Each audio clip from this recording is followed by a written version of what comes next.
Hi, Fergal, how are you? I'm very well, Angela. So today this is our first official broadcast for Reboot Civilization, where you're a guest on the show. This mega genius known as Fergal Murphy. Thank you very much indeed. So You're a genius yourself. oh, 10 times the genius I am. oh God. Well, it's going to be an interesting show because do you know what? Like, you have to be so politically correct in so many different forums, but when a conversation comes with you, Fergal, you mega genius, I just like to let loose and explore everything, all conspiracy theories, explore it all, whether we agree with it or disagree with it. It's out there, it's something to be discussed, it's exciting, so. It has to be. I mean, politically correct is basically stunting progress. It's ridiculous. I mean, there's right and there's wrong, and politically correct it shouldn't exist. Yeah. It's ridiculous. Yeah. But that's like I'm delighted to be doing this with you. I'm really excited, and we have so much to go through. I can't wait to get stuck in. So if you want to launch it off there, let's go. Well, the world is our oyster. I just looked up at the moon, and it's a lovely crescent moon. So we're in high magical times in the crescent moon. Brilliant. So, there's so much we can talk about, Fergal. I mean, yeah. Well, I'm going. As soon as you touched off the moon there, I'm going to go with that because as a starting point, because do you know that there's Zulu legend of they're called a Chitahuri, these alien beings who apparently towed the moon into place. Right. And what's very interesting in Greek mythology then as well, they have a story there about the moon also being towed into place. Isn't that bizarre? Well, that's definitely a coincidence, yeah. It's quite a coincidence, actually, when you consider that, we're being told so much about the moon. If you look at the moon, I see this is the thing. I have some photographs there. I took the liberty to do a slight bit of prepping. I have photographs here for you. Okay. And you can just view them. I'll just see what way I can send them to you now. I can't send them on this, can I? Can I? On Messenger, yeah, you can. Yeah. I can. I can, yeah. Hold on now. Okay. Right. You should see this now. Unfortunately, people can't see it, but we might consider doing a kind of video cast sometime as well. So definitely. You can see the stuff. Yeah. Mm-hmm. Yeah, excellent. Okay, so here you go. I'm going to bang that off there. Take a look at that. It looks to me like a satellite. I've seen a lot of different. This is a satellite for the people there listening. It looks like a satellite dish, a gigantic satellite dish on the moon. An official photograph. All the photographs that I have tonight are all official from NASA. They can all be tracked back to NASA's pages. These pictures have been through the ringer. And has stood the test of time. So, I mean, they're the real deal. They're genuine photographs. What do you think of that, Angela, there? What you can see? And so this is on the surface of the moon? Correct. Oh my God. Well, it's like there's a base to it, and then there's like a tower, and it comes up really tall. Correct. Yeah. They're calling it the Alien Tower on the moon, if anyone wants to Google it. Yeah, that's actually good. So, what is it? What is that? Well, there you go. What is this? And that's just a taster. There are massive glass domes on the moon, right, all over it. There is a guy. I think it's Bruce Sees All is his YouTube page. If anybody wants to look at his work, and what he's doing is he's just taking photographs and just doing an in-depth analysis. He's not adding stuff or taking it away or photoshopping or anything like that. And basically, but it's not the same. There's others. These appear on all Apollo videos and stuff like that as well. Glass domes, spherical domes all over the moon. Now, are they little what would you call them? Little atmospheres, little kind of domes, biosphere domes, are they something like that, Well, the question is, Fergal, do you believe that there is civilization on the moon? Well, I certainly do, because there are geometric structures on the moon, and there are objects like what I've just sent you there, that satellite. I've seen video footage of, and I've seen video footage. I see, this is the thing. We can't show people here, but I can describe it. I've seen video footage from NASA's one of their astronauts when he was on the surface. It looked like his video from his helmet, and he panned around, and there's this white object in it. Now it is definitely a UFO parked on the other side of a crater, and it came out as well about a fleet of UFOs lined up along the rim of a crater, and basically the astronauts never went back to the moon after that. They were warned off it. Right. No, it was Dr. Edgar Mitchell. He was the 6th man on the moon. He said that in a groundbreaking interview about 10 years ago. Well, no, about 7 years ago. He said that he was there and that they were warned off, you know. So, I mean, you couldn't get it from a higher source. Yeah. So, there's no doubt the structures on the moon. There is, I'm sick of looking at videos from people I don't know, because the technology is so available. People are shooting their own video from Earth of the moon, and they're capturing loads of UFOs flying along the moon. You can see the shadows there. Absolutely. I mean, if this was a murder case, the amount of evidence that exists, the different types of data sets as well. You've got infrared photographs. You've got your regular photography. You've got radiation traces, electrical bursts, radar traces, etc., etc. With all the different types of data sets there of evidence, there's no doubt. I mean, there's something there. And then if you bring into the equation that the caliber of people, for instance, the Canadian former defence minister, a G8 leader, in fact, he said that, and he's still alive, that he said that we're constantly being visited, or there's 12 different races interacting with us on a continuous basis. That's what he said, you know. And he's like a political figure, and like, you know. Well, he's a G8 leader. I mean, he at his time in government, he's still alive. He still does. Sorry, what's his name? The Canadian. Oh, he's the former Canadian Defence Minister. I can't. 1 second now. I know him. I know him to see. I just don't know his name. Yeah, I'm just bringing it up there now. Sorry, no, Canadian.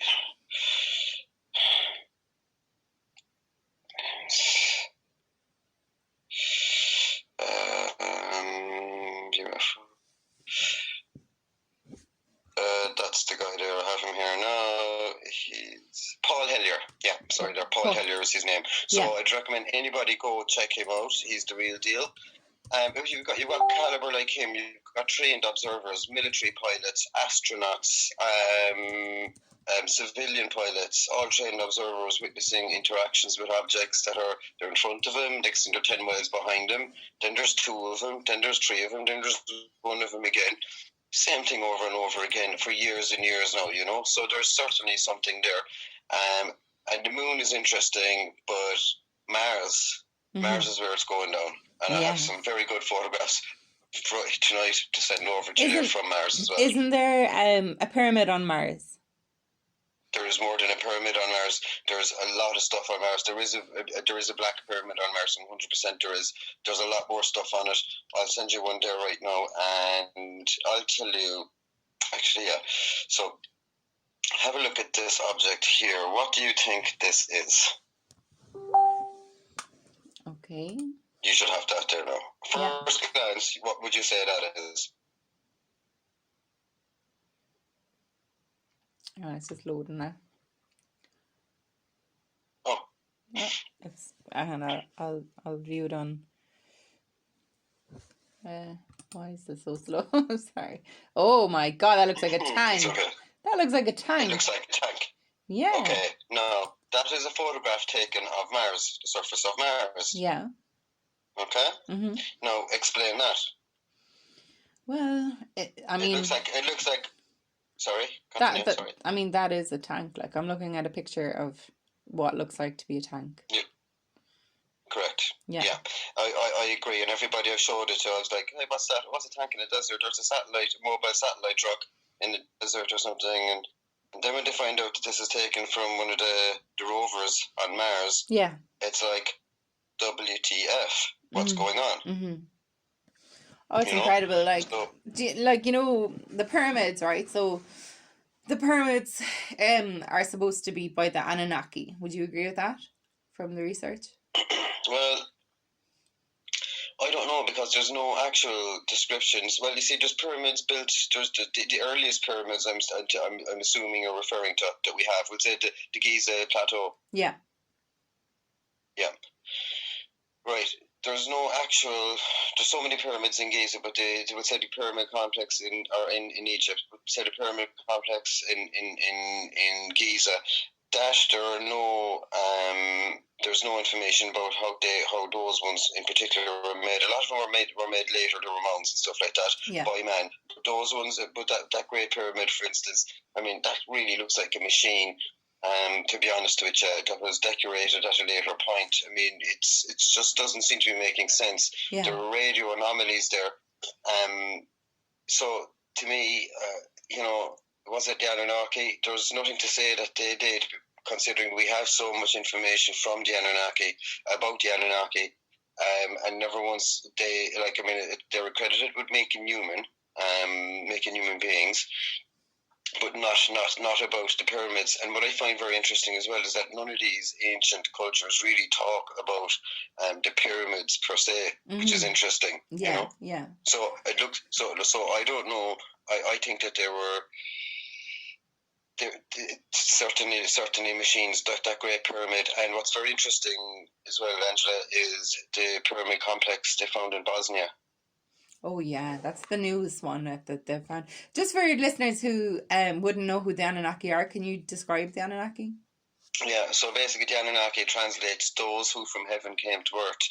Now, basically the information we have about them comes from a race of people in the Middle East, in a place called Samaria, which was present-day Iraq. In a previous lifetime, it was known as Sumer. Yeah. And the people at that time, or that race, were the Sumerians. So they left lots and lots of information. In fact, millions of tablets, clay tablets with cuneiform text in them, or cuneiform text on them.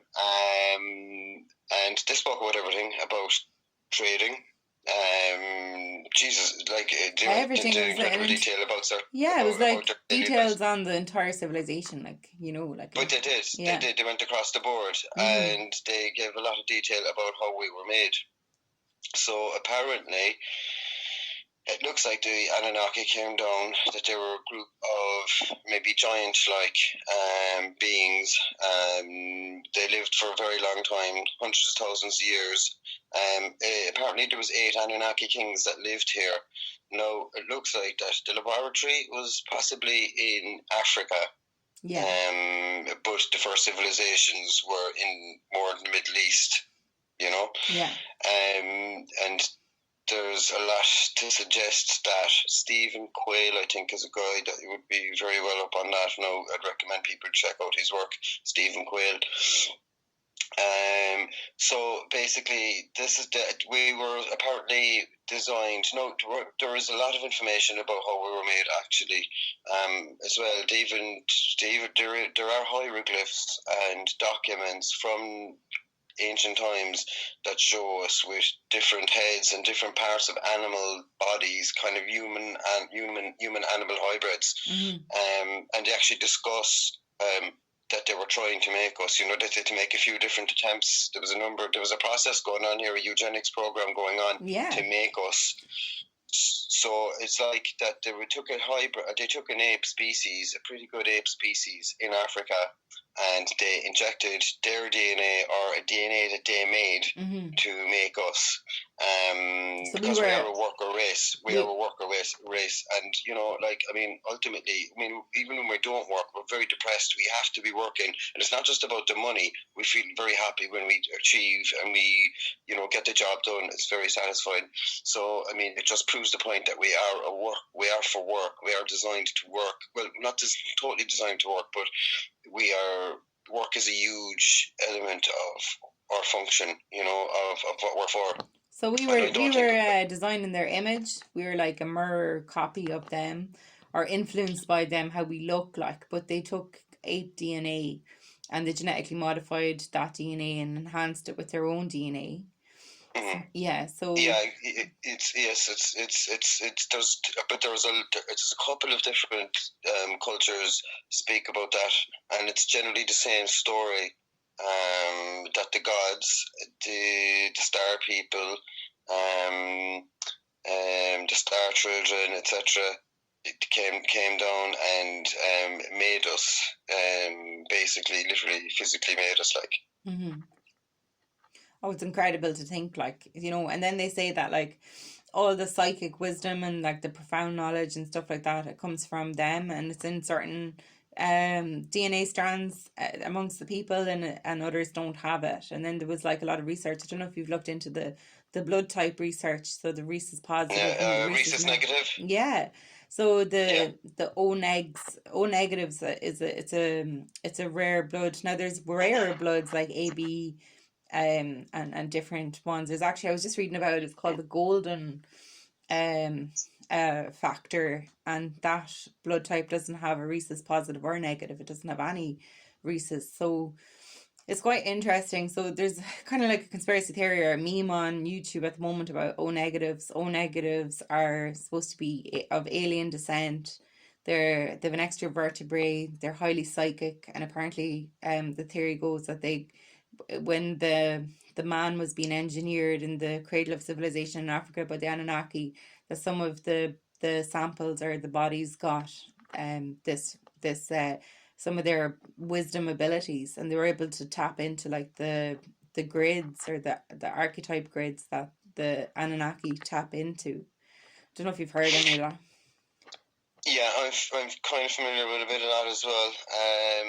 But yeah, you see, the thing is that when it comes to our DNA, you know, this is ultimately what we are. I mean, and even if you look at like the eugenics programs that Bill Gates is involved in, that Hitler's involved in, Yeah. you know, it seems to be everyone's after a secret key or secret knowledge, and like to be honest with you, it would have to be, the only place it could be is encoded in our DNA. Now, they have found a second DNA language, so they're struggling to tap into to crack the first.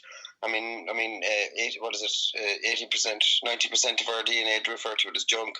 They don't really know what it does, and then we use so little of our brain as well. You'd have to wonder, do we really know anything about ourselves at all? Yeah, but it was engineered that as a worker bee we'd use less percentage of our brain, whereas those full blown Anunnaki would have 100% access to their brain. So it's like maybe yeah, fair enough, but maybe we've been deliberately switched off onto a particular point.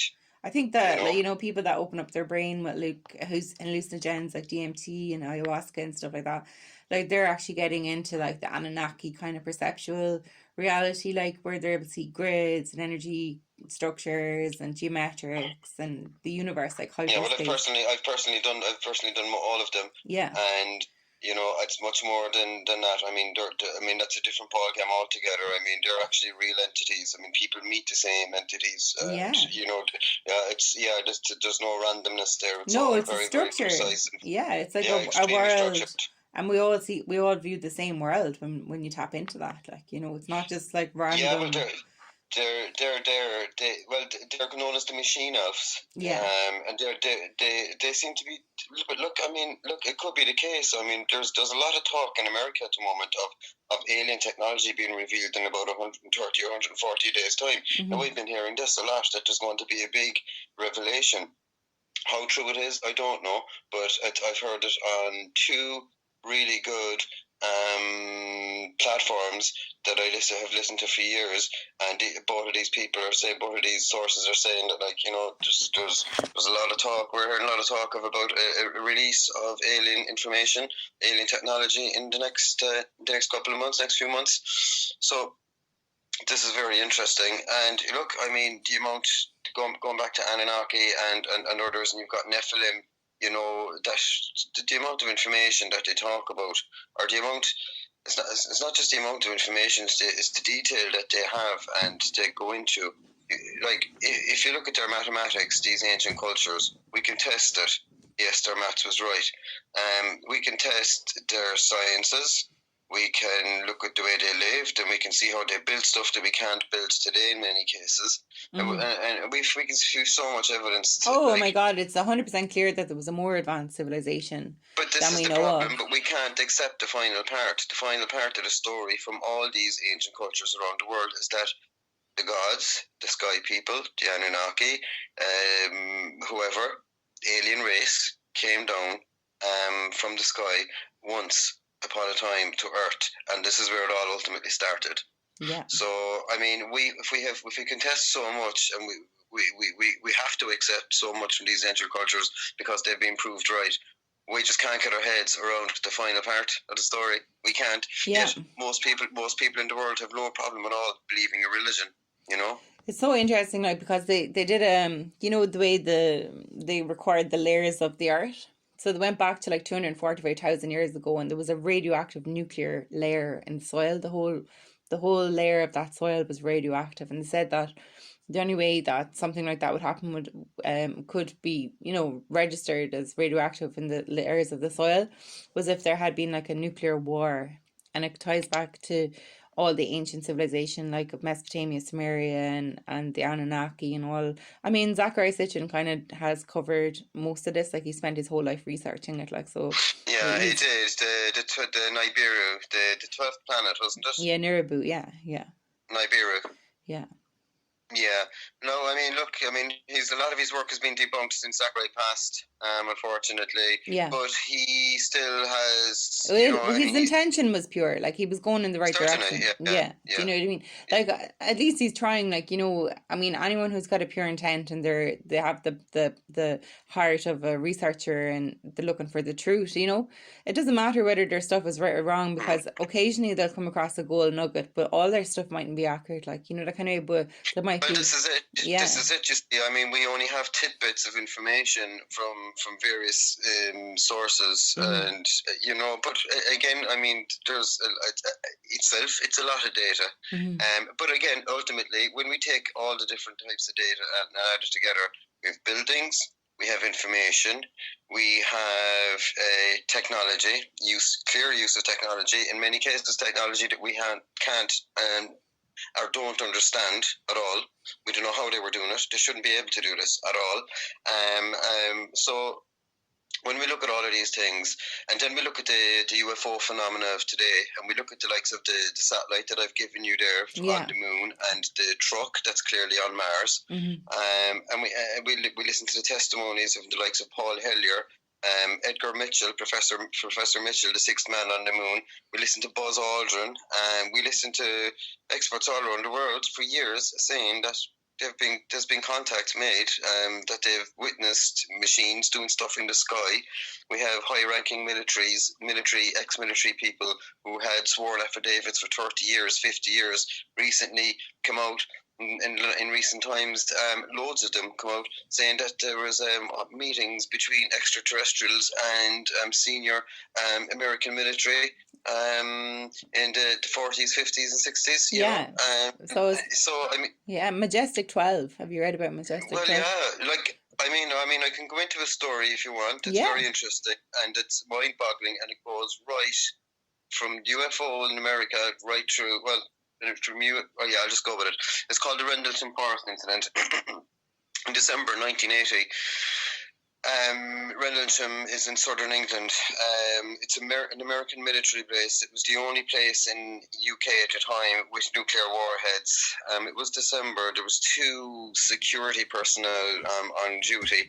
Some lights were seen in the forest close by. So they were like, oh, okay, something must be going on. So they went to investigate, and yes, you know, as soon as they were getting closer and closer, and eventually think, oh my God, something's shot down. So they ran over, and next thing you know, they were like, this thing just kind of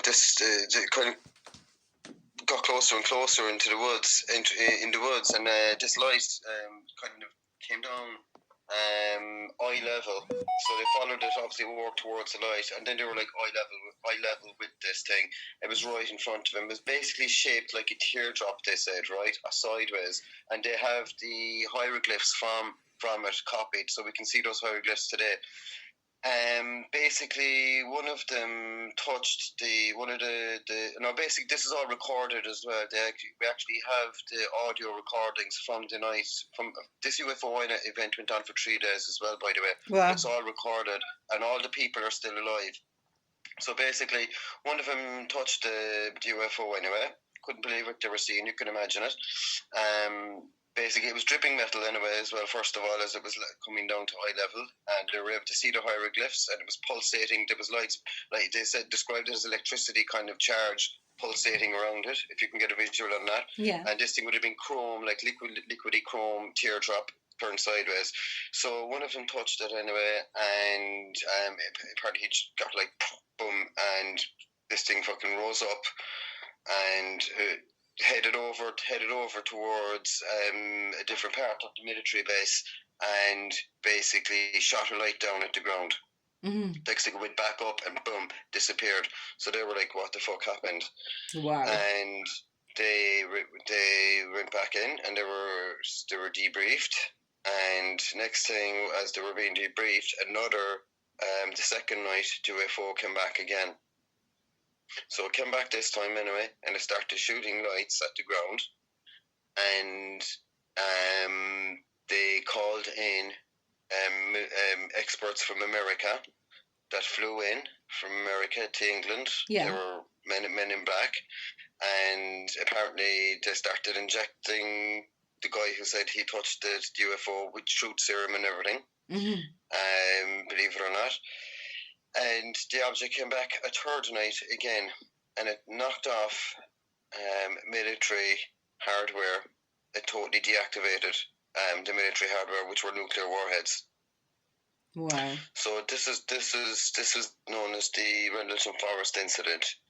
That's just a brief one there for people to a reference for people to check out. So I mean, like. And were they what did they look like? Were they greys or were they different? There was no. There was just a machine. There was no beings. It was a machine. And it knocked off the warhead. It was only about maybe 6 foot long or something. Right, like a pod or a capsule kind of thing. Yeah, correct. Amazing. Mm. Yeah. Absolutely. I came across this really good footage. Now, it's so good. If it was fake footage, like fair play to them, it was amazing. But it was like how the greys operate. So a grey can open a portal into any dimension from their dimension. So they can sync up any dimension alongside their own, open up a circle, which is like a portal, and then they can step into this dimension in 3D reality, in physical form. Did you ever see the footage of the grey and it's doing an abduction and it opens up the portal on the human being? Did you ever see that footage? I might try to pull it up and send it to you. It's probably the most realistic thing I've ever seen. Like, it was incredible. Send it to me there if you can. Oh, I don't know. I'll have to look it up. But yeah. So. Oh, right. Okay, I thought you might. Okay, yeah. I'll check it out. Okay, yeah. Cool. No, I'll get it for you. I'll get it for you and send it over to you, definitely. But it was just incredible. Like, and you know what I mean. Like I have a theory about grey technology. So I'll put it to you this way.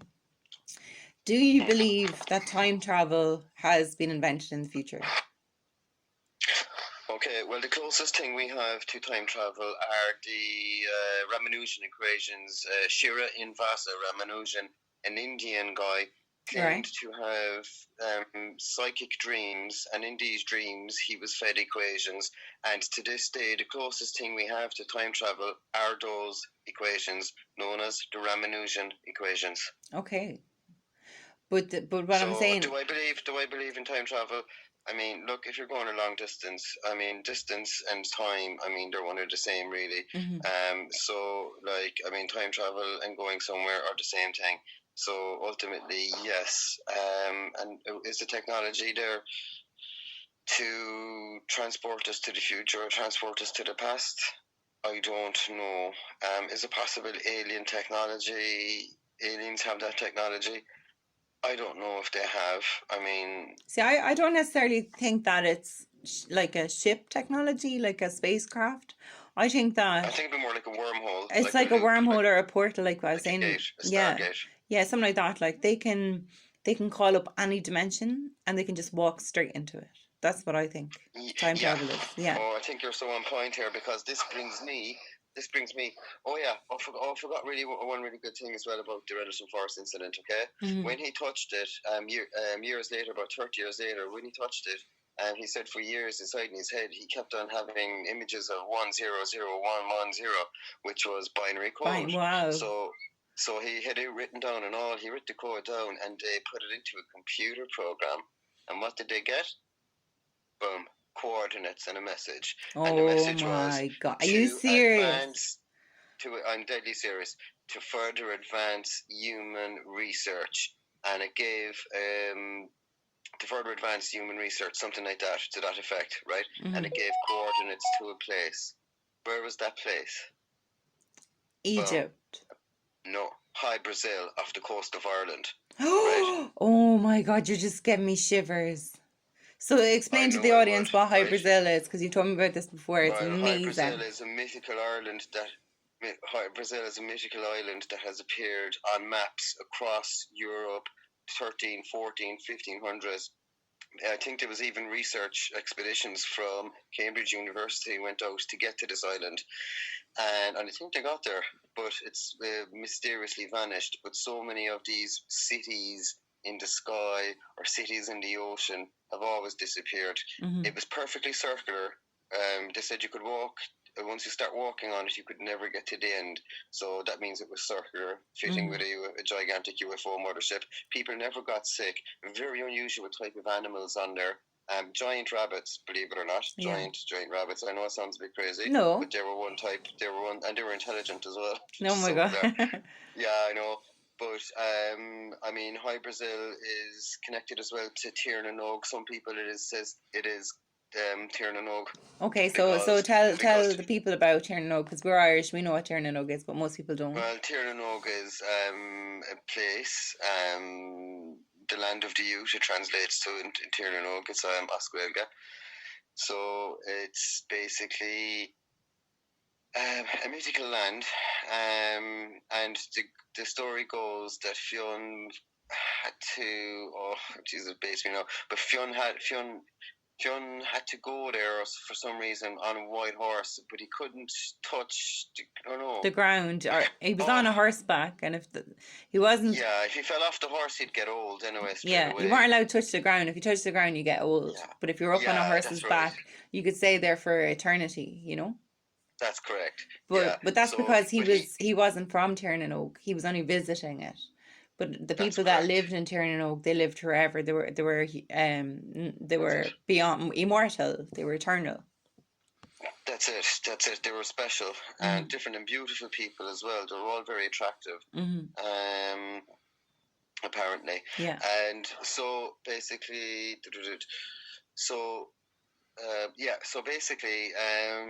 that's the story of the interesting connection. Is High Brazil? Like what I think is really interesting about High Brazil is that it did appear on maps. Yeah, it was documented as real, like historically. Well, yeah, and there was an expedition to get there, and there's been a lot of around the world again, a lot of cities that have disappeared. We'll say, when I say disappeared, I don't mean like, the water levels rose up above them. Maybe that could be the case with High Brazil. Maybe the water rose up, but after the last ice age. But I also think that it was a UFO. I think it was a gigantic mothership that was parked. Yeah, because I believe once they line up the dimensions, open up a portal, they can fly crafts through that. You know, that kind of way. So they can bring their. Yeah, go on. You know, so if when they line up the two dimensions, so they might have 2020, and then they might have the year 3000, and they line up those two dimensions, and then they open up a portal between them. They can just instantly fly through and be in 2020. So this is an interesting thing about the megaliths in Ireland, right? And this goes right to High Brazil, right back to the UFO thing again. As you know, we spoke about this at a megalithic circle when we met actually years ago, about the the portal dolmens. Yeah. Yeah. Right? Now, we have thousands in Ireland. They have 60,000 down in South Korea alone. So just to Well, clarify, a dolmen is this ancient megalithic stone, and they actually don't know how they even built them, because like in Carlow where I'm from, there's the Brownsell dolmen, and it's got the largest capstone. The capstone is like the big stone that goes on top of two other stones, and there's no way that they could have lifted it like with like hundreds of people pulling it. There's no way they could have pulled it up. So there's a lot of talk about how they actually built these dolmens, stone formations, in across Europe, across the world, really. Don't dolmens go? It's not just Ireland and England. Like, they found them in Europe and other places as well, isn't it? They found them all. They've been finding them all around the world. They're an international phenomena. But what's really, really interesting is that 75% of all the megaliths in Europe are in Ireland. Yeah. And like 45% are condensed in Bruna Báine there. Mm-hmm. No, they're not all portal dolmens, but we do have thousands of portal dolmens. So the thing that I have, the problem I have is yeah, it is a problem. It's like kind of what you were saying a while ago. What if you go into a portal dolmen like an airport, right? So we'll go to maybe Bruna Báine, which is the airport. You go into portal dolmen A there, and it takes you down to portal dolmen G in Korea, right? South Korea. Or else you go to portal dolmen B here, right next to that one, in the Boyne Valley, and it takes you over to France. And so, I mean, if you think about it as just as, right, what if it's not people being transported? What if it's knowledge they're transporting? Because our energy. It looks like a lot of the materials that are used, they're not just random rocks, right? In some of the passage tombs, they've been finding, like for instance, one passage tomb in Baltinglass Hill, they cut away the rock to reveal a vein of quartz. So we're using quartz, we're using micas, silicas, gold, silver, all the metals. Mm-hmm. We're using the very same stuff here that are based, that computers are working with. Yeah, and the other thing is just to note that all these dolmens, which are stone formations across Ireland, we'll just stick with Ireland for the moment, they're all built on intersecting ley lines. So a ley line is the energy of the nervous system of the planet. It's known as a ley line. So so for example, like along a running stream, there's a ley line that will run alongside that, and I think it actually causes the formation and shape of the way the river flows as well. The intersecting ley lines. So churches are built on ley lines. It's an ancient art. You can actually measure a ley line. So Druids in Ireland, you can get like 2 pieces of wood, or you can get 2 pieces of copper metal, and as you walk over the ley line, the 2 rods will intersect and form a cross, and that's the edge of the ley line. And then you walk over it, you can walk through it and it'll stay crossed, and then when you walk out of the ley line, it's called dowsing. The dowsing rod will open up to show you that you've gone past it. So this is like an ancient technique in Ireland, dowsing. The Druids did it, normal farmers did it, loads of people did it.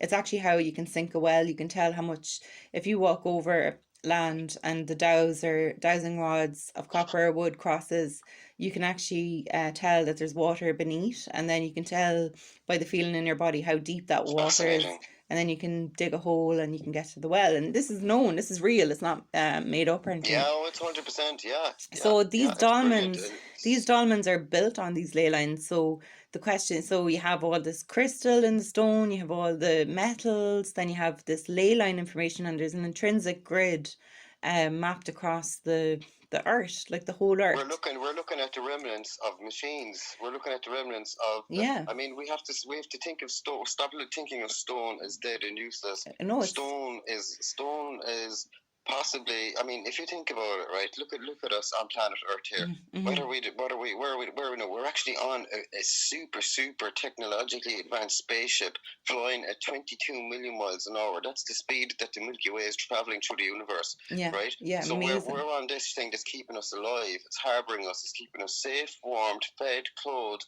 everything that we need. This is super advanced technology that we're on here, Mm-hmm. and it's mostly stone.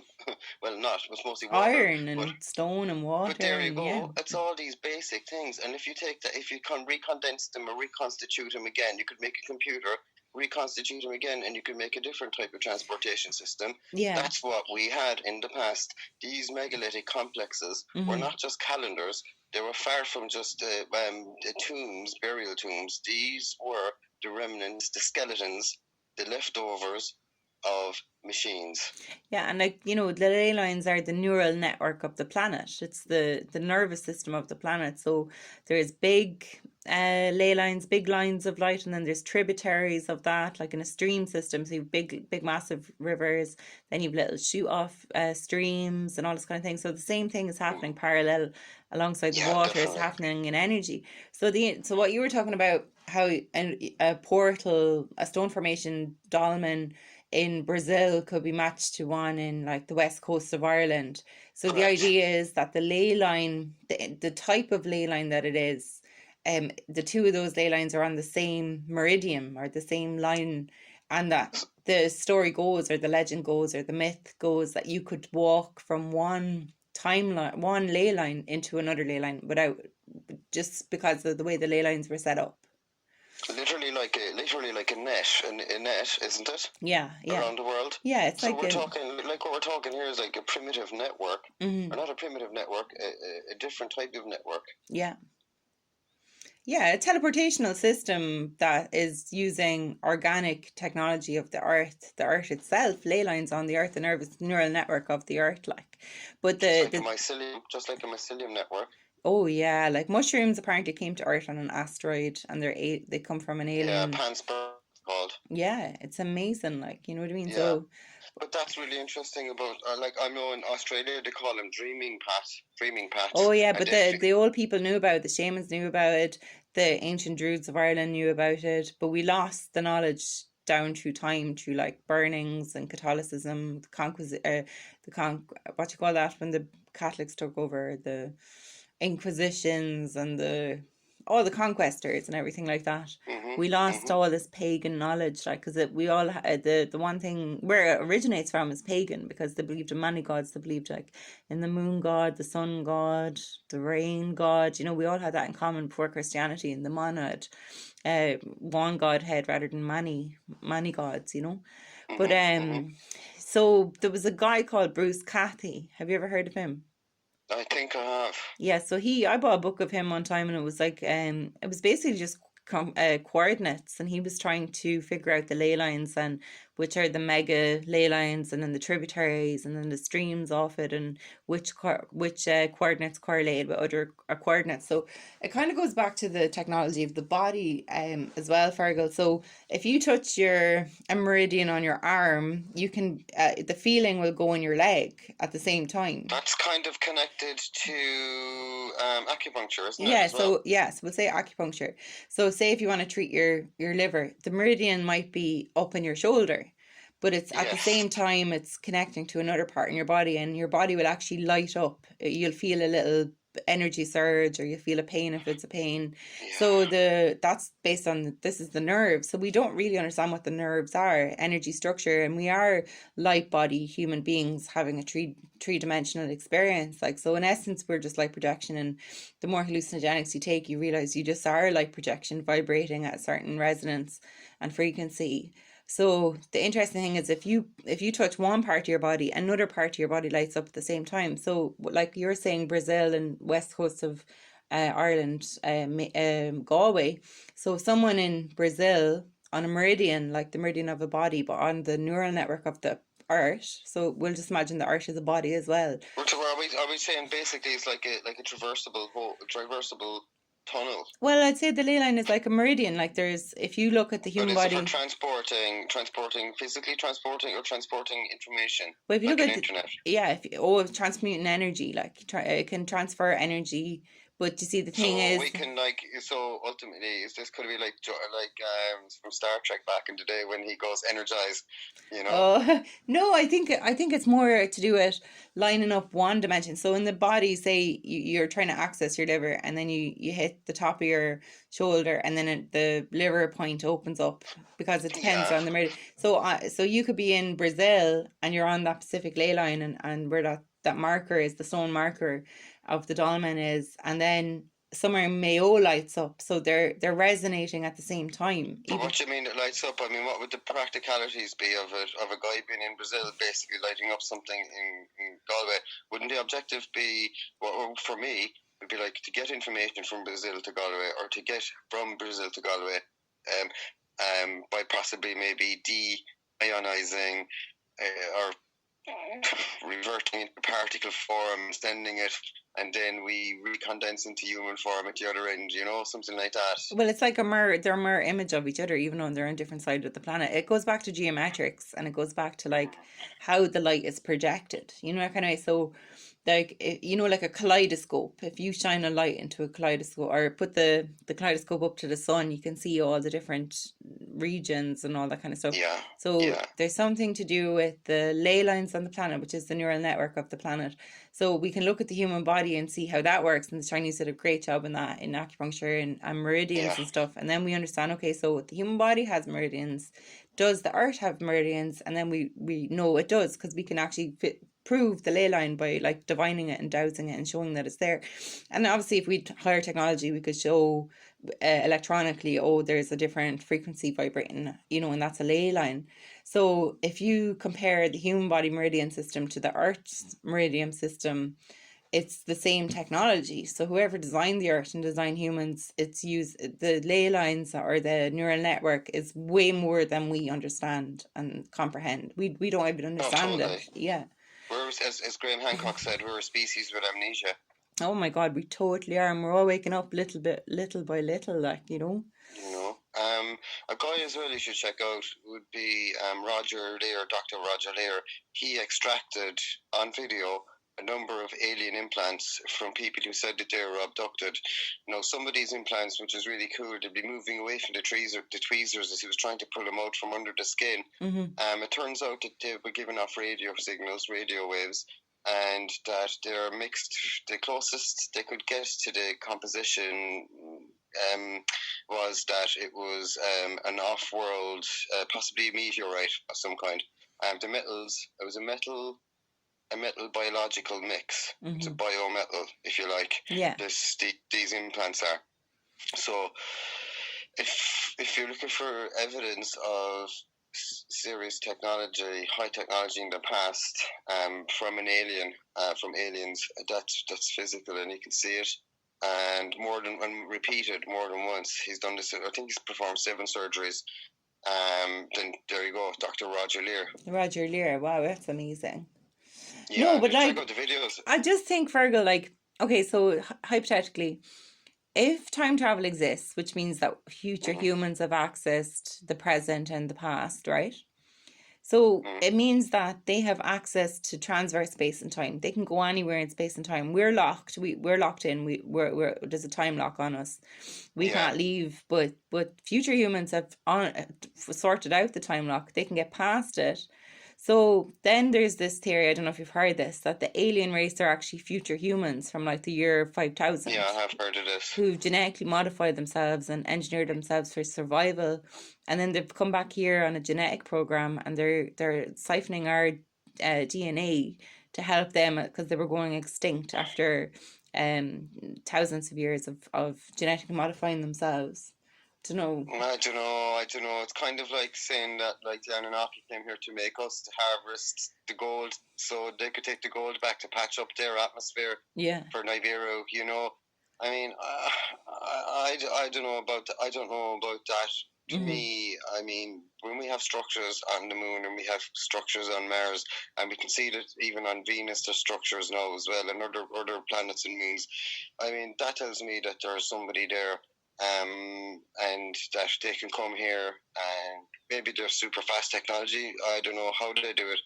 Is it? I don't think that we came back from the future to help ourselves in the past and all this. I just don't buy that personally. Yeah. I just can't. I just think it's more, the evidence that we have, the real evidence that we have, the physical leftovers, and what we see, the different data sets would say that these people are coming down from the sky, and we have UFOs in space. The STS-75 incident, I'd strongly recommend people look at that. Mm-hmm. I mean, 12-mile-long tether surrounded by hundreds of UFOs. I mean, deny that one. And that's all on video there. So all of it suggests to me that they come from different planets, and that's basically what it looks like to me. Maybe they have the technology to jump from point A to point B really quickly. Yeah. But I've never come across any ancient culture, anything to suggest that we came back went into the future and then came back to the past and help ourselves and all this. It just doesn't hold much water for me personally. Yeah. Not saying that I'm right, not saying that I'm wrong, but No, I'm just saying it doesn't resonate with you, like. No, but it just doesn't seem to fit. It's interesting, like, anything. I do, like, I obviously don't know the answer to this, and that's what the true essence of research is. You keep going until you find out more and more, But I do think there is something to do with ley lines, the neural network of the planet, neural network of the human, the constellation, the way the mechanics of the constellation, and teleportation. I do think star charts, if you want to call it that, or teleportational grids, coordinates and points. I think there is like greater technology happening, a mechanism happening that you can jump from point A to point B without passing through A and B. I do think that. And it's interesting, in Ireland, have you ever heard of the fairy roads? It's where you're in a forest and there's loads of ley lines and you can get lost in the forest. It's not a big forest, but you can get lost there because the fairies of Ireland have you and they don't want to let you go and you get lost in a wood. Did you ever hear about this? No, I haven't, actually. Yeah, so there was this lady, she was over from America, and it was her who told me the story, but she was in this forest down in Killarney, and she was a very spiritual woman, and she was connecting to the ancient fairies of Ireland, right? So she was invoking them, she was calling them up, resonating on their frequency, and she had been doing meditations with a class, and they had been engaging with the ancient fairies of Ireland. And then when they went to leave, they got into their car and they drove. And it was a simple road around a wood. And they drove. And every single time they drove, they went onto a different road. So they were the road they drove in was like a simple road. You drive in, you drive out. And then, but on this particular... It couldn't be easier, right? They couldn't get out of the wood. They drove around it for 3 hours. This small little wood, and they couldn't get out of it. And she said that whatever the energy of fairy is in Ireland, it's to do with the ley lines as well. And she said every single time she went to go out, the next dimension appeared, and that was the exit dimension. They'd swapped that dimension into a roundabout going round and round the wood. Well, that's interesting now, because in I think it's the Laura Gavala Heron, the Taking of Ireland. I think it's that one, or is it the Taking of Fermoy, or the Book of Fermoy? I'm not sure. I'll have to double check the source now on this. But anyway, in Irish mythology, that's the written mythology, there is information about the two-headed Danan going into the earth through the mounds. So we'll say the passage tombs, or the portals are not, well, it could be the portal dolmens, we're not quite sure, but they said the mounds, the she. So, I mean, we have a direct kind of link there to say that, actually, we have two of them, actually. First of all, that the stones were used as transportation for the two-headed Danan to go into the earth. Yeah. But when we say go into the earth, well, were they going into a literal in earth, or were they going into a different dimension beneath the earth? Or, like, could they be... You know, like maybe to go to the next dimension, you'd have to go through the ground. Or was it like a doorway where they'd walk, and then one dimension would be lined up with the other dimension, and they walk straight through into a different dimension? Well, this could be it, because, well, that's what I'm saying. Maybe. Like, do you know, like, at sea and in the air, like, you know, there are anomalies, like, so. Do you know, and I think it's got all to do with the electromagnetic grid, or the ley line, or the neural network of the planet. Like, so there's like airplane pilots who've gone in a straight line but ended up somewhere else. Then there's sailormen who have sailed and they were sailing in a straight line and then they have ended up somewhere else. And apparently, Bermuda Triangle, for instance. yeah, so like they're talking about how a good seaman or a good air pilot can, we'll go with seamen. That seamen, certain travels felt longer and certain travels felt shorter. But the idea was that they were teleporting through timeline or through ley lines, energy networks on the ocean all the time. And they could appear and disappear. So there's also this thing about stealth technology. So in the Tootin' Danann, the story goes, in Tiernan Ogan, Tootin' Danann, they were able to hide from mortals. So shapeshifters. Yeah, in Higher Brazil, the island was shrouded in invisibility, that the mortal couldn't see the island unless you had the eyes of the enlightened or the eyes with the light. You could see the island, but if you didn't have the eyes of the light, you couldn't see the island because it was shielded in a different dimension. It was vibrating, like, we call it like the fifth dimension. It was cloaked. So like the mortal would be like third dimensional, but the Tootin' Danann would have been like 5-dimensional. So 3-dimension wouldn't see 5-dimension because it's not vibrating on that dimension. Whereas if you were 5-dimension, you could see it. If you were 3-dimension, you couldn't. So mortal versus God, Well, we don't know that. We don't know if that's a universal law, if that's given. Yeah. You can't see it the other way. But I get your point, though. Yeah, so it's so interesting, I think. Like I am only scratching at the surface. I haven't even gone into deeply studying this. But even that there about High Brazil, I mean, clearly that shows that that's not just an island that the water could have rose up and covered. I mean, that's clearly a spaceship. It's could be. Of course it is. I mean, what else could it be? It's able to do all these amazing things. That's high technology from somewhere else, parked in the ocean off the coast of Ireland for a while. That's what it was. Like, have scientists proved that there is no way for us in this day and age to recreate Egypt? To recreate Egypt? Yeah. Like, do we have the technology and the manpower to build another Egypt? Some of it we don't. Some of it we don't. No, we can't recreate. So based on that logic, we aren't the most advanced civilization on this planet. No, this is the problem. This is the problem. That's literally written in stone. We have stone artifacts all around the world that we can't recreate today. And same with the dolmens like Stonehenge and Newgrange and maybe not Newgrange. Even the fact that they were aligned. I mean, to be honest with you, some of these portal dolmens and standing stones and circles, it shows that the alignments that they had to certain constellations in the sky, it shows that the people who made them or whoever made them understood the precession of the equinox. Yeah. Now, the precession of the equinox is a 26,000-year elliptical orbit that the Earth is on. So the Earth is spinning. It's also spinning on an axis, but there is a wobble, and that wobble takes 26,000 years. They knew about that when they were making some of these monuments. Yeah. In ancient Ireland, which is, how did they know that? How did they know that the Earth had a 26,000 year elliptical orbit? Or wobble, I should say. I was going to say this earlier, but like these neural network of the planet. So we are, if you think about it, the Milky Way is like a spaceship. Our solar system is a spaceship within the Milky Way spaceship. Yeah. So there's all this quantum mechanics. Yeah, so we're moving through space. Like we're actually moving through space on the spaceship of the Milky Way and of the solar system.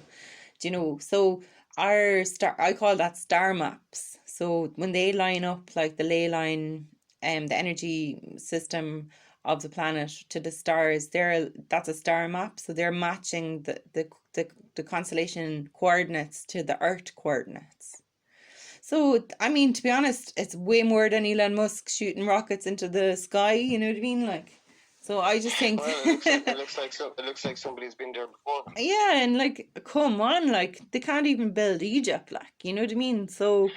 But nobody looks at it like that. No one looks at it like, hang on a second, there was a more advanced civilization on this planet. Like, people, that's not a known paradigm. Like, people don't go, you know, everyone thinks we are the most advanced, futuristic, amazing technology we've ever had on the planet. It's like, nobody, did you not know about Mesopotamia and Sumeria and the nuclear war about 250,000 years ago? And like, did you not know about Enki and Enlil and Nirabu and the Anunnaki. Like it's like, and people are like, what? And it's like, well, it's all written in dust over in all these holy lands. Like, you know what I mean?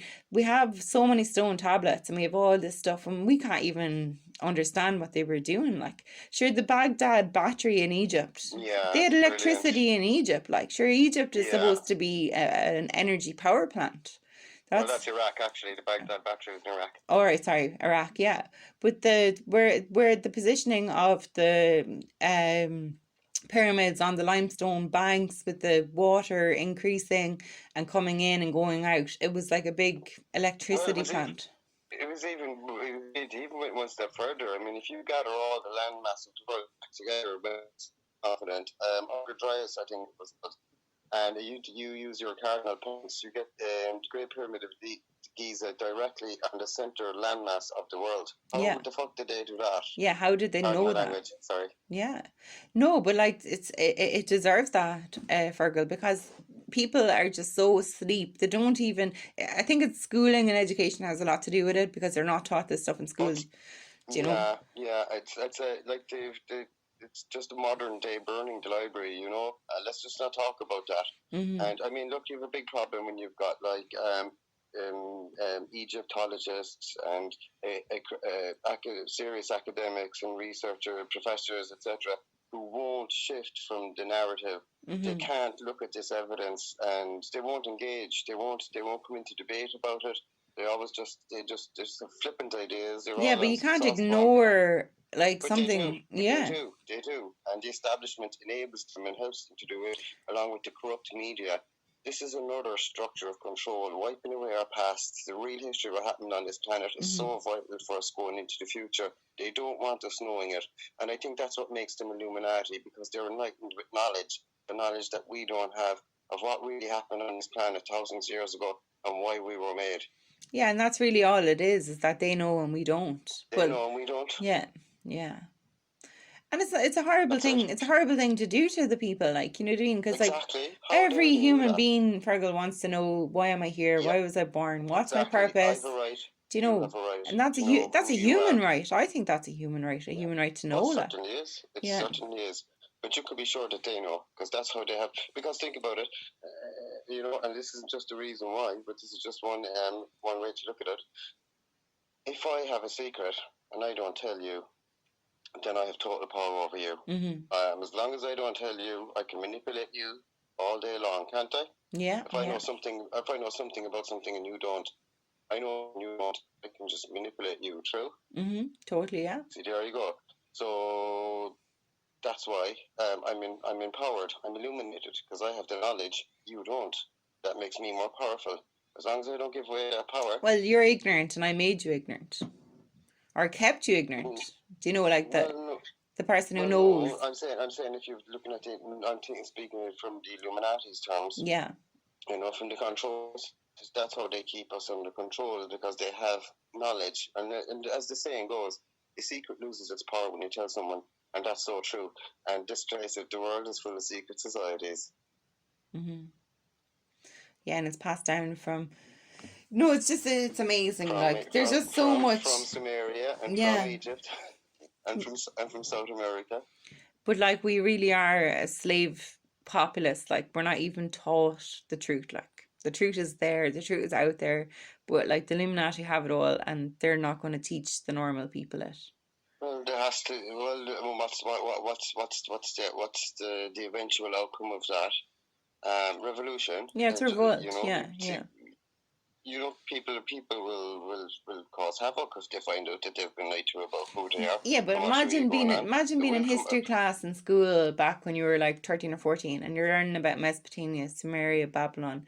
You're learning about, you know, constellations and quantum mechanics, and like how the universe, you know, how the universe is and who we are in the universe. And they didn't teach that. They just taught a little bit about Hitler, a little bit about Mussolini, a little bit about the famine. Like, even the famine they said was a famine, when we all know in Ireland they had food in Ireland, and the English took all the food and left all the poor people to starve. Genocide, you know. But it was the first famine. 6 million people died. Yeah. I think it was 58 out of 60 something total regiments that the British had at the time. 68 of them were in Ireland. Yeah. Taking and pillaging at the time. So And leaving the people like 3 or 4 eating regiments grass, in the like, UK. yeah. You know what I mean? It's just pure rape. You know? Oh my God. Like history, like they say the victor is the historian. You know, it doesn't matter whether you win or lose the war.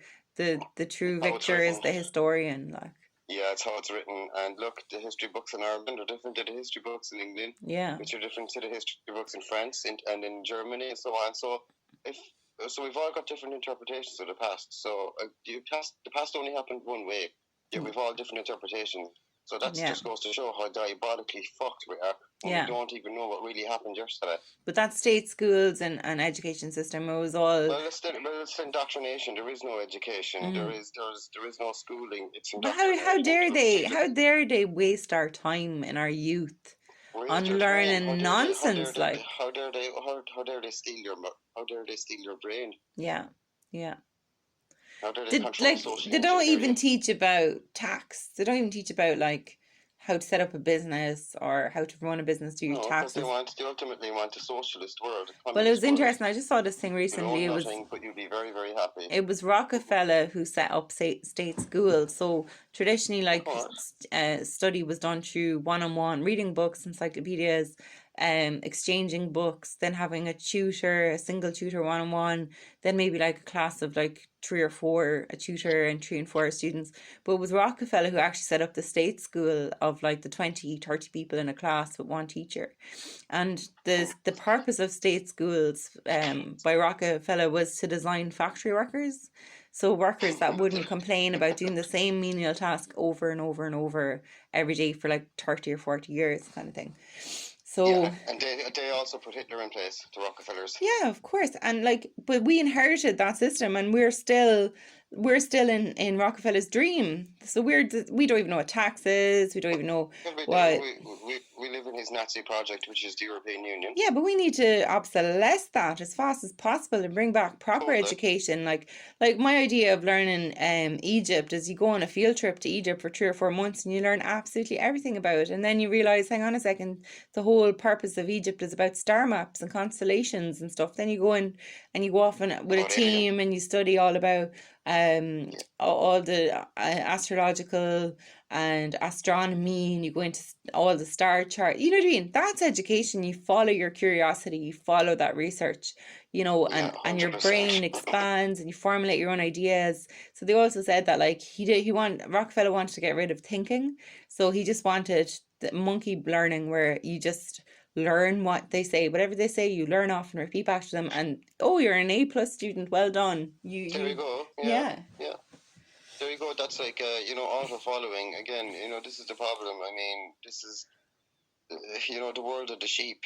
But that's all we are. We're sheeple. That's all we are. And it's up to us, like with Google, before Google gets regulated and shut down, as in delisted, where it doesn't even rank in the search engine anymore. We need to gather this information and document it and have a movement around it and say, do you know what? Yeah, buying books. Yeah. Buying books. We've inherited a slave system, Fergal. Like, we're nothing but mere slaves. I don't know if you've studied Huxley, but he said, like, we're sophisticated slaves. Oh, yeah. I have. We were given trinkets and idols of success. So, like, a guy who drives a Mercedes is a more successful slave than someone who drives like a small car. And whoever wears Gucci or Chanel or some luxury icon or iconic kind of brand, they're a more successful slave than someone who's wearing pennies, So, but like, we're still inside of a slave system that we have continued on from our ancestors. We never reformed the education system and reformed. No, we've been told we've been reformed. We've been how should I say it? Rewarded. For by our masters, by our puppet masters. No, we're actually dumber than ever. We're weaker than ever, and we are actually in the worst position as time goes on than we've ever been. Mm-hmm. We're very weak. Because we've been socially engineered to the off mode. That's the problem, and there's Yeah. only very few people awake. Very, very few. It's alarmingly scary of where we are and where we're going in the future. Mm-hmm. No, like, see, my thing in Reboot Civilization is, okay, so there's a couple of people, they can call themselves elite, they can call themselves the masters, they can call themselves whatever, but they're only a couple of people. And we're people too. But there's a hell of a lot more people than that little few. So we can override their programming, we can override their paradigms, we can override their control. We can do that because we are greater in number than they are. And that's kind of communist kind of approach, isn't it? Well, I wouldn't say it's communist, but I'm just saying that. Sounds like it. Yeah, well, what I'm saying and is. That worries me. Okay, no, let me explain. So what I'm saying is that, so the New World Order is a small group of people, very powerful people, because they have a world order that's affecting the whole group of society, the whole populace of society. But we don't have to listen to them. We don't have to march to their drum. We don't have to do anything. We can create our own future without them. Yes. That's true. That's what I'm trying to say. Yeah. Yes, I agree with that. 100%. Yeah. So we don't have to listen to them at all. So, and I do believe in a capitalist free market. It's like this, like, you know, CNN, Fox News, all the media houses that can control people's opinions of what's happening in the world. Yes. We can just switch it off. We can just turn off that, and then there's that problem solved. But you see, we live in a fascist world. If you look at the real definition of fascism, it's when corporate power and political power merge. And that's what we have. We live in a technocracy now, you know, and recent times, it's just in your face, like. So we have a big problem. We're in a fascist world already, and you know, I don't know how we can. If you look at how they stole the election from Trump and things like this, the power that they have, they got the Supreme Court justices to swing, to jump ship. They got his fucking vice president to jump ship. I would go as far as saying that the way Trump exited is the end of democracy, because he didn't actually. It wasn't democracy. What he experienced was not democracy. Yeah, and communism is a worrying thing, like, because Russia's communist, China is communist. You know what I mean? Like, well, yeah, and if you look at it, like, the biggest killer of human life on the planet is communism. 280 million people have died under communism. The biggest killer of human life. Yeah, so we want to preserve that democracy, or bring it back to its original Roman and Greek values, like, you know.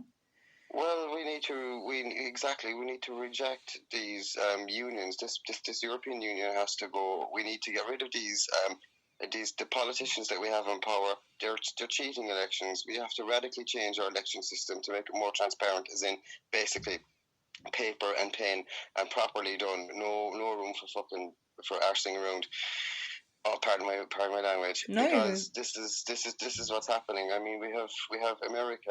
I mean, you'd swear it was somewhere in the third world that election took place. It couldn't have been more crooked. And Ireland as well. Whenever Ireland had a big referendum and it was no, they'd make us go again until it was yes. Yeah, were they massaging the votes? I think they were. I've no doubt about it that the Irish traitors would have no problem rigging the elections here. So, you know, I think once we get take power back, probably by force, eventually somebody's going to kick, because, I mean, otherwise, in a generation or two, we're all going to be basically doped out of it. Mind-controlled slaves, useless, like, sheep. Yeah. Yeah, and that's what Reboot Civilization is all about. It's about get people talking, organic conversations. Like, what do you think? And people are like, no, I'm too afraid to tell you what I'm thinking, because, you know, free speech is gone. It's like, no, I really want to know what you're thinking. Like, what are you thinking? And it's like bringing that honesty and truth back into the main circle, mainstream, and people saying like, oh, I agree with you, and it's like, okay, I actually agree with that whole group of people over there, and they agree with that, and suddenly there's all these like light bulbs going off, and it's like everyone is having an agreement, and it's like, do you know what? I'm disgusted at my, for example, education, that they wasted from 4 years old to like 20 something. They wasted all of my life teaching me absolute garbage. You know what I mean? I'm not going to let my children or the new generation endure a stupid system invented by Rockefeller for factory workers. I'm going to homeschool. I'm going to bring them on field trips. I'm going to, Good. do you know what I mean? Like that kind of thinking.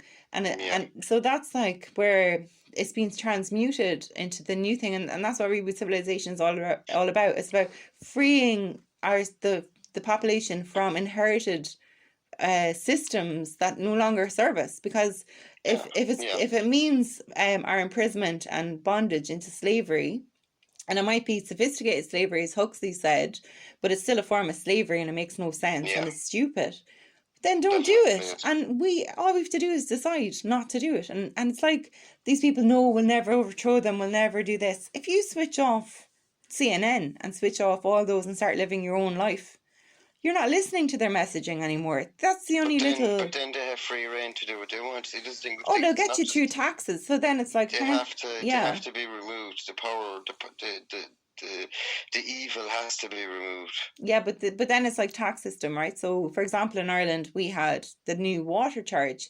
Irish people turned around and said, "You know what, government? We're not paying water charges. It rains every day." But we already pay it anyway, don't we? No, but remember the whole water charge thing where... Yeah, but we already pay for our water.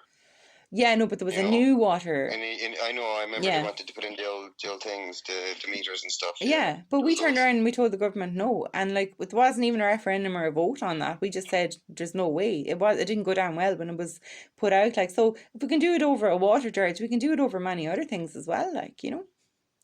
Oh, totally. Our future doesn't have to be dictated by a small group of powerful people who have... We need radical change. And I think, I think there's kind of a pan-European, we'll say international, really, I suppose, America as well, Australia. How should I put it? The best way to word it. People are starting to rise up and they are. But they're too intelligent. They've outsmarted the stupidity of the slavery system. Like, they're like going, no, because they're more intelligent than that. They're saying, well, that's stupid.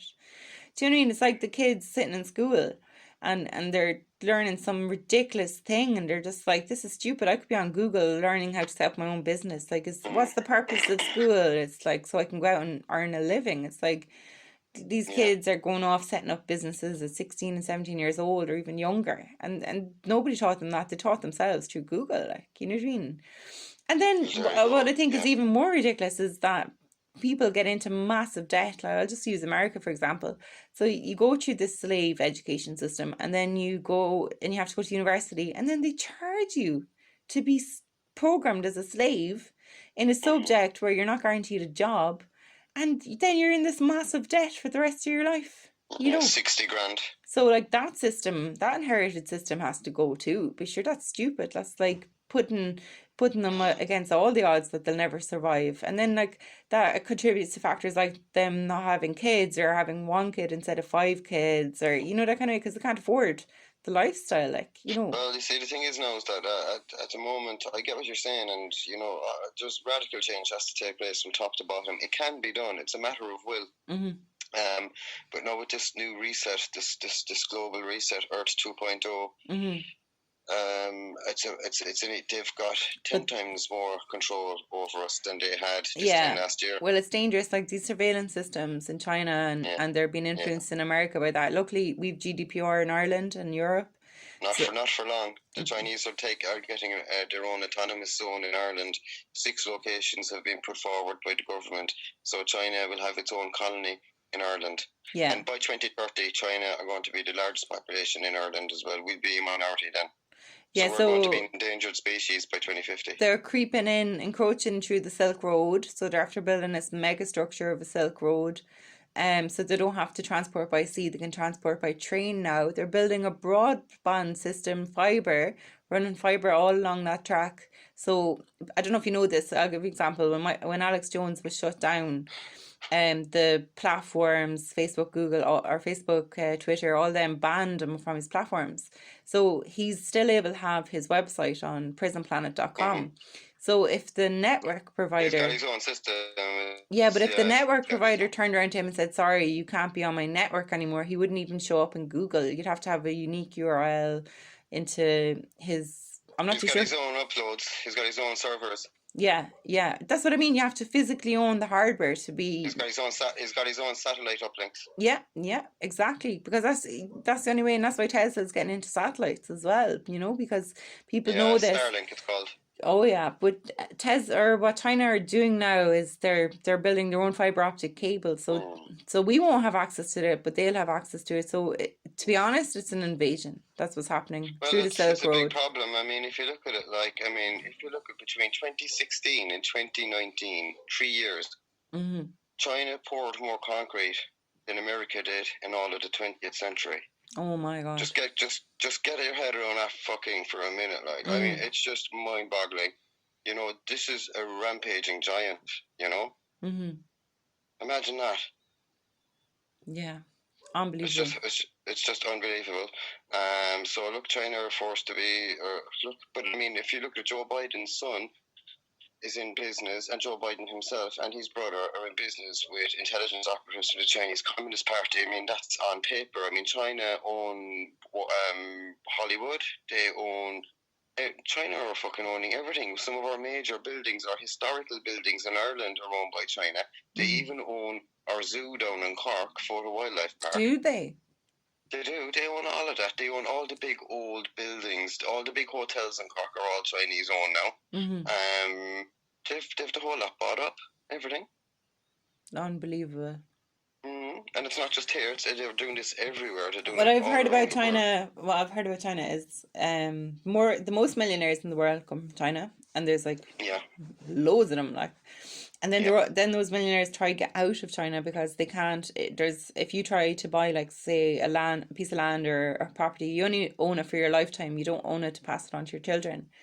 So what they do then is, and there's communist China, the government as well, that they're trying to get rid of or escape. So what they do then is they leave China as soon as they have their million or million plus, and they go and they invest in other countries. And there was a time in Canada that they'd pay 1 million Canadian to get a passport in Canada, so they'd invest like 1 million into Canada, and they'd become Canadian. So at the moment in Vancouver, it's gone from like 30% Asian population breakdown to something like 60%. So there you go. Yeah, so it's same things happening in Europe. See, the problem is that there's so many people in China across, like, Europe's not big. Like, you can be driving into Vienna and then there's a sign for Budapest 2 hours down the road, like Dublin to Cork. Like, we think Europe is a big, huge place, like, but when you're on the ground, it's not big at all. So if you have like that many billion Chinese people and they start migrating across the world, suddenly China's taken over the world, but they actually haven't even let out their full population, Well, but they are coming here. I mean, we know that. I mean, we know that one third of African population want to be in Europe by 2050, right? 1/3 of Africa. Imagine that. That's excluding the Chinese billion plus population, also excluding the Indian billion plus population. We don't stand a chance unless we get control. Oh no, I mean, borders. like, on a biological bloodline level, we're going extinct. We're extinct. We'll be extinct. Yeah. Look, as I said already, and it's not racist. Like, when we're discussing this, it's not racism. We're talking about percentage of bloodlines, and certain bloodlines are going extinct. There's a mass migration happening, and the smaller minorities are going extinct. Like, that's what we're talking about. Yeah, that's exactly it. It's simple mathematics. It's just a reality. I mean, Ireland is only 300 miles long. The rate of demographic change in Ireland in the last 20 years took London 60 years. So that'll tell you how fast Ireland is changing. I think it's 38% of the children under 18-year-olds in Ireland aren't of Irish origin. Wow! And I remember when there was no refugees. I remember that. I remember people all over Ireland marching in their local villages and stuff, and they were said the first Polish will be coming soon and all this. They were forcing it onto us, and they started with the Polish. Yeah, but this is all Europe's dictatorship. This is the European Union, the Nazi project. Just before World War II ended, all of Hitler's financiers got together. This is why the UK left and did Brexit, because they were sick of the immigration issues. Like, they were letting basically all the locals, the original bloodlines of the land, they were losing opportunities to own housing, get jobs, because they weren't as competitive, they weren't as good as what was being imported in terms of like workforce and lifestyle and living and stuff like that. Well, So yeah, so they yeah. voted to leave Europe because they were sick of taking the European directives for immigration policies, and Yeah. basically it was like they wanted like a 50 original person to the land to 50 new person in the land. So, but Fergal, we come from the land of the Book of Invasions. We have this incredible book, the Book of Invasions. Like, is that not like a peaceful invasion? Yeah, so like, come on, ladies and gentlemen, like we are being invaded, and it's a peaceful invasion, and it's using the absence of telling people what's happening. You know what I mean? If you have an observation of it, they call it racist. It's like, no, it's not racism. That's not racism. An invasion is an invasion. Like, you know what I mean? And that, yes, and that is just the reality of it. And let's face it, there's no hate here. I mean, we love all these people. We love all these people, and we love their cultures. But the best thing to do is to help them in their own country to build themselves out of poverty. If the world is so upset about refugees, then get in there and wipe out these dictatorships. You can do it no problem if you really want to. It looks like they deliberately want refugees to break the back of Europe. Yeah. The population replacement of the world, basically the population replacement of Europe is well underway. That's why they don't want to stop it. They want this to happen. Mm-hmm. Oh, it's engineered. It's engineered, but what's going to happen is it's a mass migration. Like if you study birds and you look at the migration patterns of birds and stuff like that, you know what I mean? It's so interesting. So like at the moment, we're preparing for a mass migration of a new species. Like, so we're getting new, it's like getting new birds into your colony. Look, there's going to be more Chinese birds in Ireland than Irish birds by 2030, 10 years' time. And that is 9 years' time. Regardless of what you say, that's the Turkish pact, isn't it?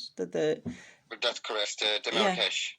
What's the name of the pact that they did in the Marrakesh Agreement? Yeah, the Marrakesh Agreement. Yeah. Correct. Yeah, but so basically, if say that statistic again, in the next 20 years, what's the breakdown? In the next 9 years is 2030. Yeah. And there's going to be more Chinese people in Ireland than there are Irish people. Yeah. So what is that? Isn't that an invasion from the local people on the land? Our ancestors have been here for eons, and we have a right to defend our land, and we're supposed to be sovereign. We joined Europe, thinking, okay, cool, we're going to join up with Europeans and we're going to learn about our European,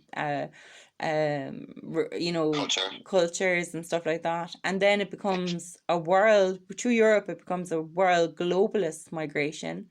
And so basically am I correct in saying we are being invaded at the moment in Ireland? Correct, 100% we are, yeah. Yeah. And bear in mind, the largest populations of outside people coming into Ireland are not from war-torn countries. China is not at war. No. Neither is Albania. Neither is Georgia. They're the top three. Mm-hmm. Then you have Africa. Nigeria isn't at war. South Africa isn't at war. Neither is Ethiopia. No, they're economic migrants being encouraged to come here by globalist elite who want to break the back of Europe. Mm-hmm. That's why they're being encouraged to come here by Jewish globalist NGOs all across the Middle East, being escorted and encouraged to come to Europe because they have a great life over here. Mm-hmm. Basically, the Illuminati once again want to break and destroy Europe for their own reasons, and importing millions and millions of sub-Saharan African and Middle Eastern migrants and Chinese migrants and Asian migrants is the best way to do that. Yeah. So like it's basically get the Book of Invasions out. And it's so interesting, like this is the most sneaky invasion, like it's genius, master plan, like, you know what I mean? Yeah. There's an invasion going on, it's happening on a daily basis. People are so busy looking at Kim Kardashian and TikTok that they don't even realize what's happening. Meanwhile, we're in a silent fucking war, Fergal. We're in a war. Yeah. When our own government said that we have, Micheál Martin said that he hates the backward idea of sovereignty. and he did put forward 6 locations for a Chinese colony in Ireland. So Oh, I mean, did read there you about go. this in Athlone. There's a city. That's correct. That's one of them. Yeah, That's one of them. there's a city, and it's designed only for Chinese. new people in Ireland from China. Yeah. But that's only one of 6 locations on offer. So what it is there they're you go. bringing their own skilled workforce into This is what they're saying. Yeah, I remember this now. It's a Chinese autonomous zone. That's what Yeah, it's going so to be. basically They it's can call like it whatever they want. it's They like can call it whatever Google. they So want. Google is in Ireland at the moment, but they hired all European people. So there's people from Ireland, Europe, all hired in Google. But what China is doing is they're signing up with the IDA, which is the authority that allows foreign nationals to come in. But they're saying you can come in, you can incorporate your business, and you can bring your own skilled workforce. We'll build you apartments, we'll build you offices, and you can have your own little campus in Ireland. That's Chinese communist. Yeah. That's a Chinese communist colony. Yeah. Unbelievable. There you go. I'm not making this up. Yeah. So how is so. that? The government is supposed to represent Ireland. It's supposed to be the voice of Ireland. It's supposed to protect Ireland from that we maintain our peace on the land, that we all have houses to live in, we've good food to eat in. No, they don't want that at all. They don't want any land ownership now. They made it so difficult for farmers. Yeah. There's only large they're zoning them out. No. They're getting rid of farmers. They do. They want us all in smart cities like budgies inside in a box. So they can monitor us left, right and centre, dope us up, feed us shit, and like mushrooms and keep us in the dark about the reality. Yeah. They don't want any land ownership. They want communism. They happen already. You won't own anything, but you'll be very happy. They keep on saying that, right? There'll be no cars. You'll all be on public transport or on fucking bikes. And you won't be allowed to eat meat because it'll make you too aggressive. Have a load of fucking vegetables there and be a fucking wimp. You know, this is social engineering of the worst kind. Like, they're very. So who's the prime directive? Who's ordering this? Who's the wizard behind the curtain? Illuminati, the world elite. Now, are they working for an off-world force, an alien force? It looks like it at this stage. Now, bear in mind, the same Illuminati have been recently saying in a number of sources that I said earlier on tonight about the release of alien technology soon. Whether that'll happen or not, I don't know. It would be amazing. Yeah, I remember hearing before. I can't remember who it was. It was through Project Hamlet, some speaker in there. They said that Kerry Cassidy probably. Yeah, someone through Kerry Cassidy, an interview. I can't remember who it was though, but they said that they were going to use an alien false flag alien invasion. Yeah. Yeah, and it was going to release of technology apparently. So basically, the idea was that they were going to have a global government, not like United Nations, an actual government, a global government, and that we would interact with galactic governments, and from there we would be incorporated into the new era, the new, you know what I mean, like, so. Well, the United Nations already appointed an ambassador. No, so just to get back to the thing about Ireland immigration and all that kind of stuff, and the book of invasions, like basically what they're saying is you've no blood right to your land anymore. No, correct. It's not ours. So sovereignty if you come from Nigeria, you are as much Irish as I am. It doesn't matter what your blood is. The world is. No. It doesn't matter. A piece of paper says it. As long as that piece of paper says it that you're Irish, that means that you're as Irish as me. But like you look at, like, people can relate to Ireland, the Game of Thrones. Like, that was our ancestors. Like, that's not a movie on TV. Like, that's what our ancestors did. They obviously smelt a lot worse and look a lot worse than they did on TV. But like, so. What about the disrespect to our ancestors who fought to drive out invaders and did trade? Like, doing trade with another colony or another race is fine, because they leave. They might stay on your shore for like a couple of months while you're doing the trades and bringing in and out the gold and the goods and stuff like that. But they can stay, they can settle once that was part of the trade agreement. But we didn't trade for this Marrakesh deal, that 1 million people are going to come into Ireland. Who traded that on behalf of Ireland? And why don't we know about it? No, our government don't tell us. So what kind of government do we have? Because it's not a democratic government. Well, we don't, and we don't have a nationalist government either. We have a socialist government, basically, on the road. Socialism and communism go hand in hand. Yeah. We're in the new, modern, glitzy, shiny full type of socialism, well on the road to a Chinese type of communism. In fact, we already have governments if you're talking about the Chinese credit score system, whereas if you're a really good person, your credit score will be high, you'll have much more access to money and higher education. If your credit score is low, you won't be allowed on planes, and that's the next thing. This is what they're hell-bent on bringing. Well, you just have to, there's loads of documentaries on China's socialist socialist world. This is the way it's going. I've heard that in China, right? So you, as a citizen, you're rated, right? So they have CCTV cameras everywhere, and they can zoom in your face, and they can see who you are. A profile comes up on the computer, says you're either a good citizen or a bad citizen or a terrible citizen. So what I heard was that your phone, your ring phone, or your phone ring on your mobile phone, you know, the melody that plays, the tone is your credit rating. So if you are a good citizen, you get a good ringtone, and if you're a bad citizen, you get a bad ringtone. So people know when your phone rings that you're a good citizen or a bad citizen. Then you're shamed into it and everything like that. Oh my God, China! I don't care what people say, but China is so scary. They're like oh my God. 1 million Uyghurs working to make Apple iPhones there. Yeah. They have 1 million Christians and 1 million Muslims as well inside in gigantic slave camps making iPhones, and that's all on the record. All on the record. Nobody's talking about that though. Yeah, you see, like that slave labor that was signed in by Daddy Bush, George Bush's father, in 1975. So before that, there was no made in China. The trade agreement wasn't done. So basically, he signed that in with China. China now holds most money in the world. Asia Pacific now. China's a part of Asia Pacific. And they, because of this 1975 trade agreement, so it's really simple, Fergal. The Americans if you study trade agreements, you can see how culture changes after each trade agreement, and it goes back to our ancient grandfathers sitting around a fire up in Tara doing trade with Egypt and doing trade with like all these different trade partners that we had.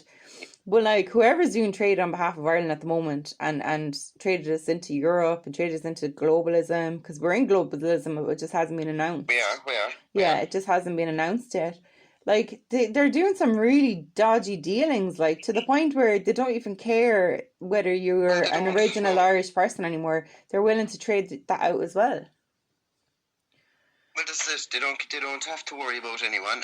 They can do what they want, and they've always done what they want. Do you think that the government have ever worked for the people?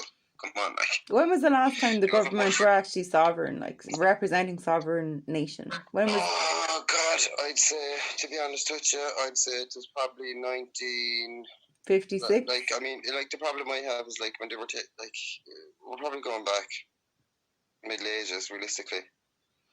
You know, yeah, well, the deals that are going on at the moment are dodgy. They're so dodgy, like.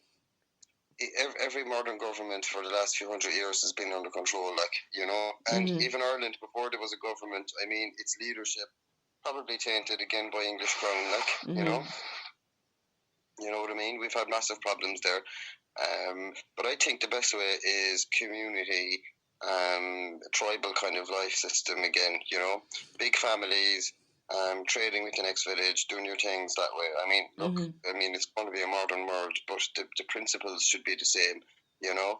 Yeah, but what's the point in trading with trading partners, and then you're in the trades, you're losing your kingdom. You're losing the very kingdom you're from. No, no. I mean, I'm about from like me to you. Like if we look after each other, I trade with you, you trade with me. But ultimately, I mean, like you can't give away your land, you know. No, but sure, that's where you're situated. That's where your human body is. This is ours. Yeah, but our government is basically doing that. Oh, they don't care. They're internationalists. They're communists. They're globalist elite. They don't believe in a nation anymore. They want a global world, a new world order. And this new norm, the new reset, is the new world order, the new world. And they're calling it the Great Reset. The Great Reset, yeah. Yeah, but no, I've been following it and watching it. It's very interesting. Like the IMF, Klaus Schwab. Yeah, so you the Forum and the World Economic Forum. Yeah, the World Economic Forum and International Monetary Fund. Yeah. Yeah, the IMF. Yeah, again, all Illuminati, But all like globalists, basically, all ex-Nazis. They're all Nazi people. Their family lines are all Nazis. yeah. If you look at the Schwabs, go back along. They're all Nazis. Yeah. No, Which, you know what I mean. it's actually kind of sad. It's actually kind of sad to see, like, it is the ignorance, just the ignorance. Like, Well, I'm only in Ireland. I can only talk about Ireland. Like, especially in COVID, you're locked into Ireland. You're not traveling anywhere. But like, basically, we're at war. There's a silent war raging, and I really don't want to think this is true. But like, the more and more I look at like all the agendas that are going through at the moment, COVID is an engineered pandemic, part of the silent war. It is.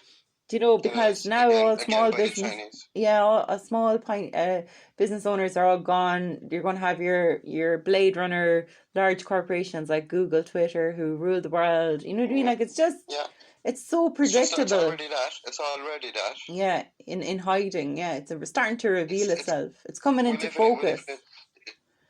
We live in a technocracy now. We live in a new world now, and this is the problem I have as well. As people, like a lot of my friends now, they're shying away from it. Like, man, look, you're better off not even watching that stuff now anymore. Tis some good fat and all this.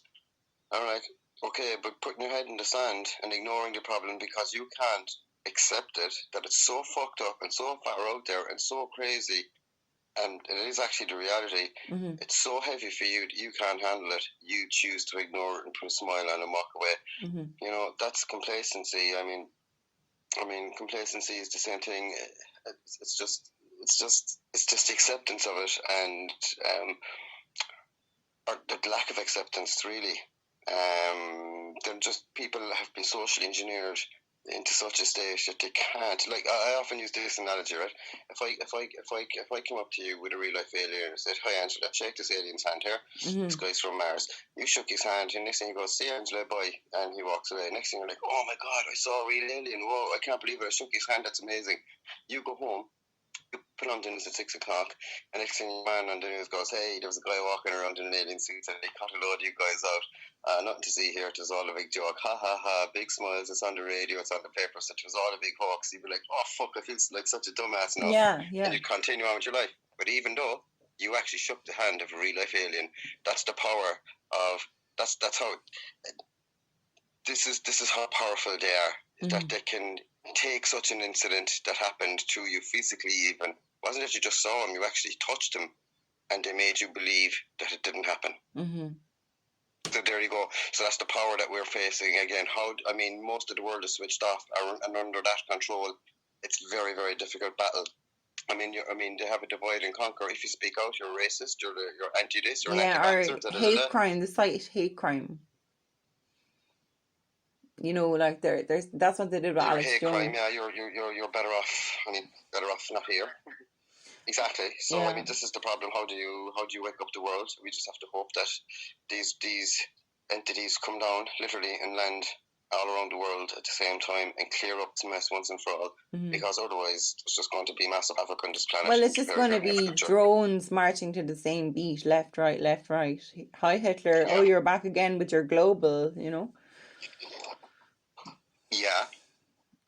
Do you know? So like, and it's interesting. So Russia, in terms of the internet, so I studied the International Monetary Fund, the IMF, and they have like on their website they have all of the different maps of the countries who are like in the red zone of borrowing money from them, in the green zone of borrowing money from them. So like Japan and Ireland are probably like the worst countries in the world in terms of how much money we owe the IMF, right? Per person, per capita, per population. I think it's like 40 grand a head or something, isn't it? Oh, it's more. It's around 75 or something like that. And 75, is it? In Japan, it's like 120,000 per head. And that's before COVID. Wait until you see it after COVID, right? So Russia, they hadn't borrowed much money from the IMF at all, which means that IMF don't have the same level of authority and grab on the land. Because remember, the IMF, and when they loan money, it's what they're getting is the land and the sovereignty. Yeah. So every time you borrow more money from them, you're losing more land, more sovereignty. So, and as the debt rises, Exactly. and it's interesting because now, based on a conversation we just had there, it doesn't matter whether you're original Irish person, if you're originally from Ireland, or you're a new person in Ireland and consider yourself Irish. It doesn't matter where you're from, as long as you are situated in Ireland. That's the debt. So they know that there's not enough Irish people on land, so they have to go import all these people that'll take up the debt to the IMF, right? So that's the panic Yeah. that the governments are having. But basically Russia and there's a couple of countries in Africa, and that's it. North America is owned by the IMF, as in has had dealings with the IMF and owe the IMF a lot of money per person. And it's all on the IMF's website. You can go in there and you You can should have a see. look at the origins of the IMF. No, I didn't actually. Do. Oh, I will actually. I definitely will. Like that's I had never actually thought about looking up the history of the IMF. Is Hitler involved in it? The same people who put Hitler in power. My God. And is this Rockefeller, Rothschild? Oh, yes. Yeah? Yes, the Carnegies, the Morgans. God, it's just a never-ending cesspit of or what are they called?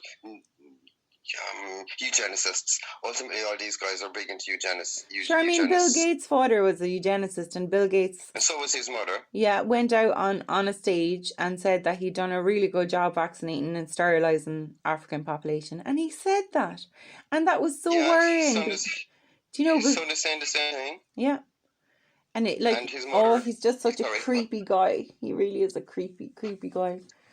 Do you know? Yeah, again, he's you should look at like, I mean, his parents' background said all. His father was an attorney for the Rothschild family. His mother stood on the board of IBM, and so did his father. Actually, that was a Nazi company. Like, it is a Nazi company. It is, sure. That's the IBM was the number. You know, in the Jewish number on their arm, they were all tattooed. So like, it might say 3, 4, 7, 8. So 7 meant you were gay or straight. 8 meant you were male or female. You know, 7, 8, 9 meant you were from a different socioeconomic. And IBM, it was a number from an IBM computer.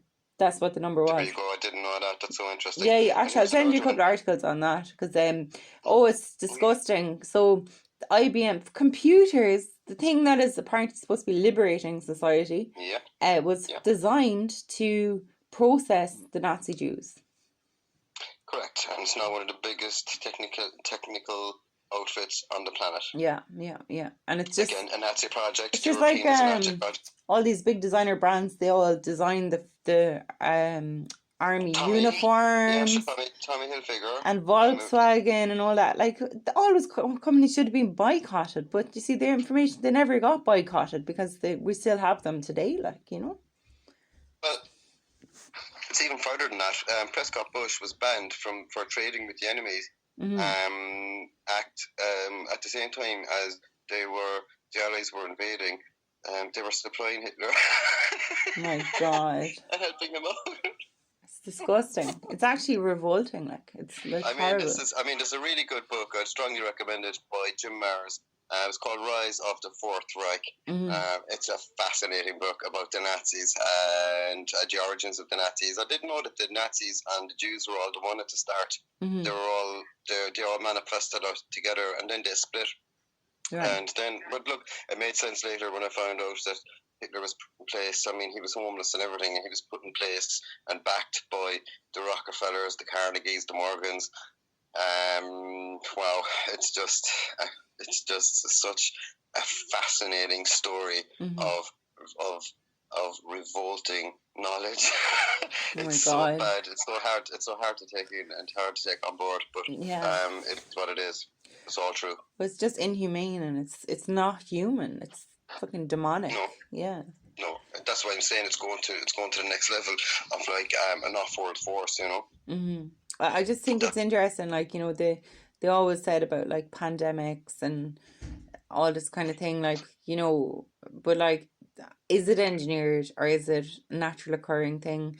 Like, I haven't really done the research on it, Fergal, because I'm too scared to do it, to be honest, to see what I'm going to find. I have. So basically, the virus itself, right? it seems to be made up.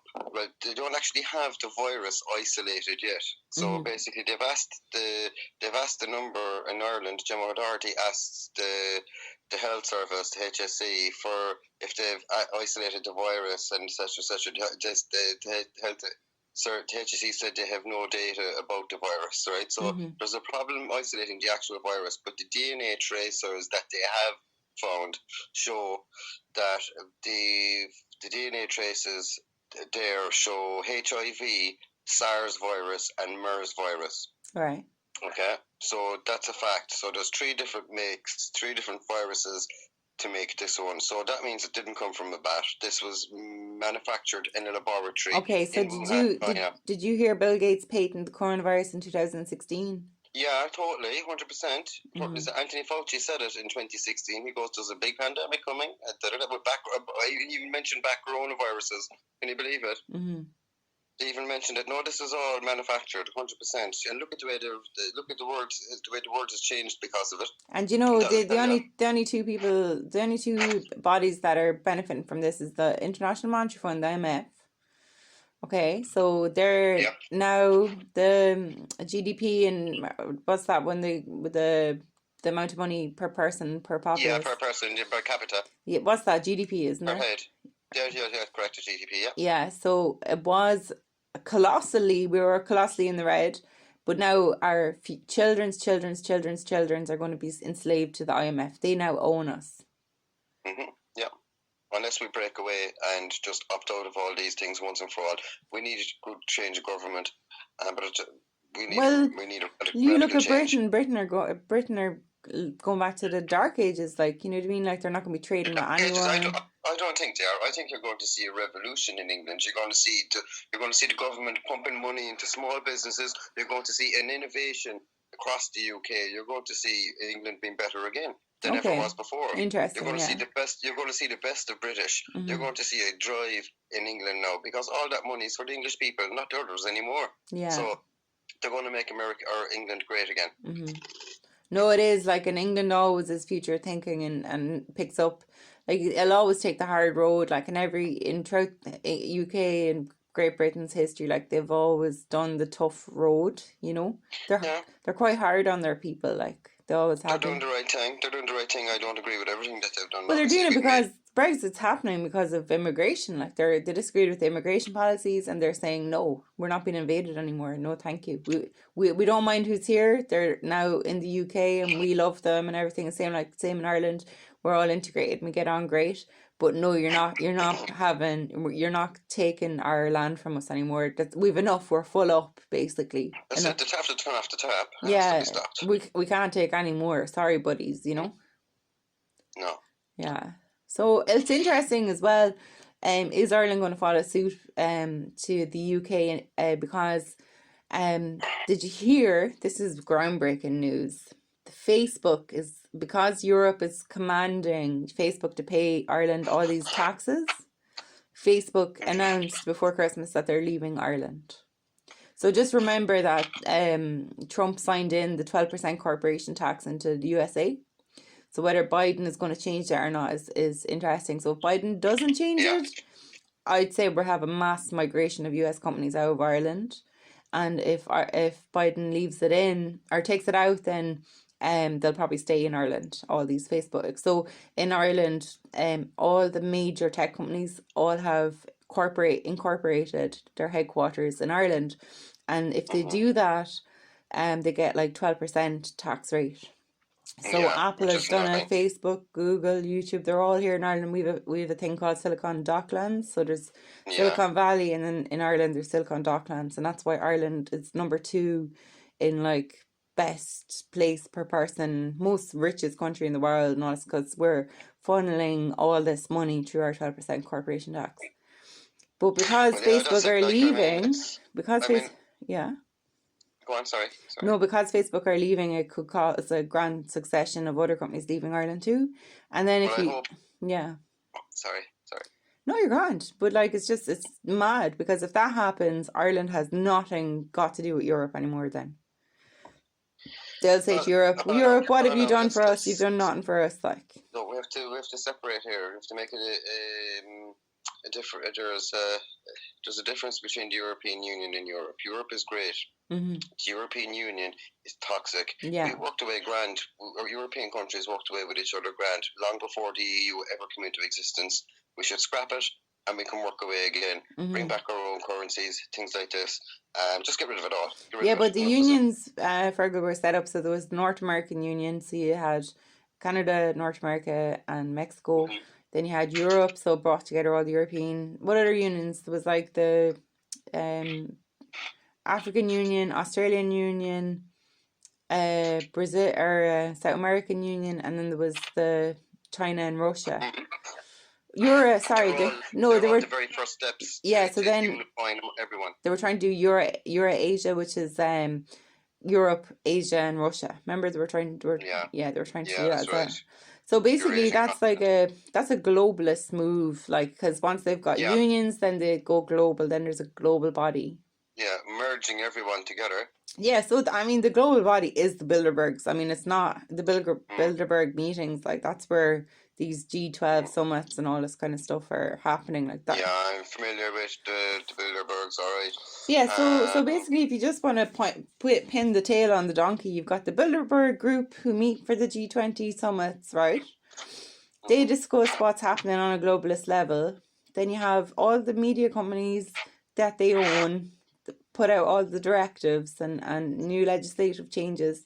They own the governments as well because they are so tied up because they own the money. So they own the governments because they own the money, and that's the IMF. The IMF and the unions, Europe, call the shots on the little countries. But that's fascism when corporate power and state power and government power, I should say, merge. That's what it is. That's what we have here. It's fascism. You know, I mean, if you look at it on the definition, and that's what it is. And now they're doing eugenics, global eugenics, through a pandemic. They're taking away our rights and adding new legislation that they can fine you for being 6 kilometers from your house when you're supposed to be 5 kilometers from your house. And it's happening all across the world. Like, so we are at war, and people don't know it. We're in a war right now. It's a sophisticated, silent war, but we are at war. What people would have traditionally fought with guns and knives and fought, in an invasion situation, or like back in ancient times in Ireland. But we are programmed, mind-controlled drones that don't even know we're at war. We're like oblivious. There's a war happening, we don't even know what's happening. That's how sophisticated this mind-controlled program is. Like. Yeah. You see, they've done this for a long time. They're very good at population control and population manipulation. Social engineering 101. This is what they do. And it's all down to genetics. DNA is the key here. Whatever's in it, they want it. Whatever's inside us, they want to get to a pivotal point to activate it. What's the end game, Fergal? What did they want? This is the thing. This is the thing. It's like, I mean, if you think about it, ultimately, there's 2 species. There's a male and a female. Ultimately, what separates us is sexual organs. What are they for? To advance DNA. Whatever's in the DNA. I mean, the only goal at the end of the day is for us to advance DNA, for you and me to have offspring. It's not just to have kids. It's for the DNA within them to go forward into the future until a pivotal point, something happens. No, is that when we're ripe? If you like a farmer would pick his crop at the right time, etc., etc. I think we're on that road somewhere, like something like that. Maybe we'll be lucky enough and they'll decipher the codes within the DNA. But look, we're having trouble with the one we have, let alone the second one that they found. And we know so little about our bodies, and we have so much fake science and so much hidden science, and the truth of the past being covered up. Why would they be honest about who we are at any point? So we have a big uphill battle, really, finding getting to the bottom of all of this. But I've no doubt it's control. It is control they're after. It's more than control. They already have that. They own us. They own the money. They own the planet. They already have that. It's something within our DNA, something that we're capable of, or something like that. A key. The knowledge is in there somewhere. That's all I know.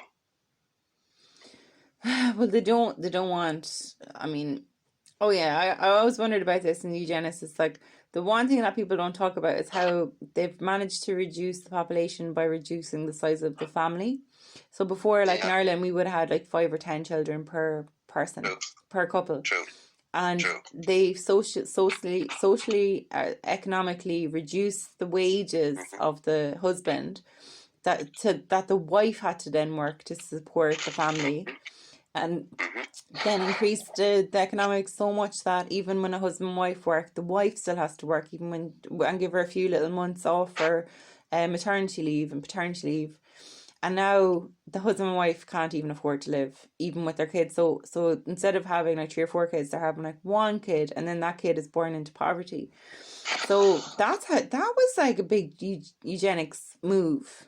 And that Well, that's happened in the 1900s. It was all engineered, the suffragettes, that was all engineered, and all of that. Like, so basically they just want sterile human beings. They'll probably clone us or something, will they?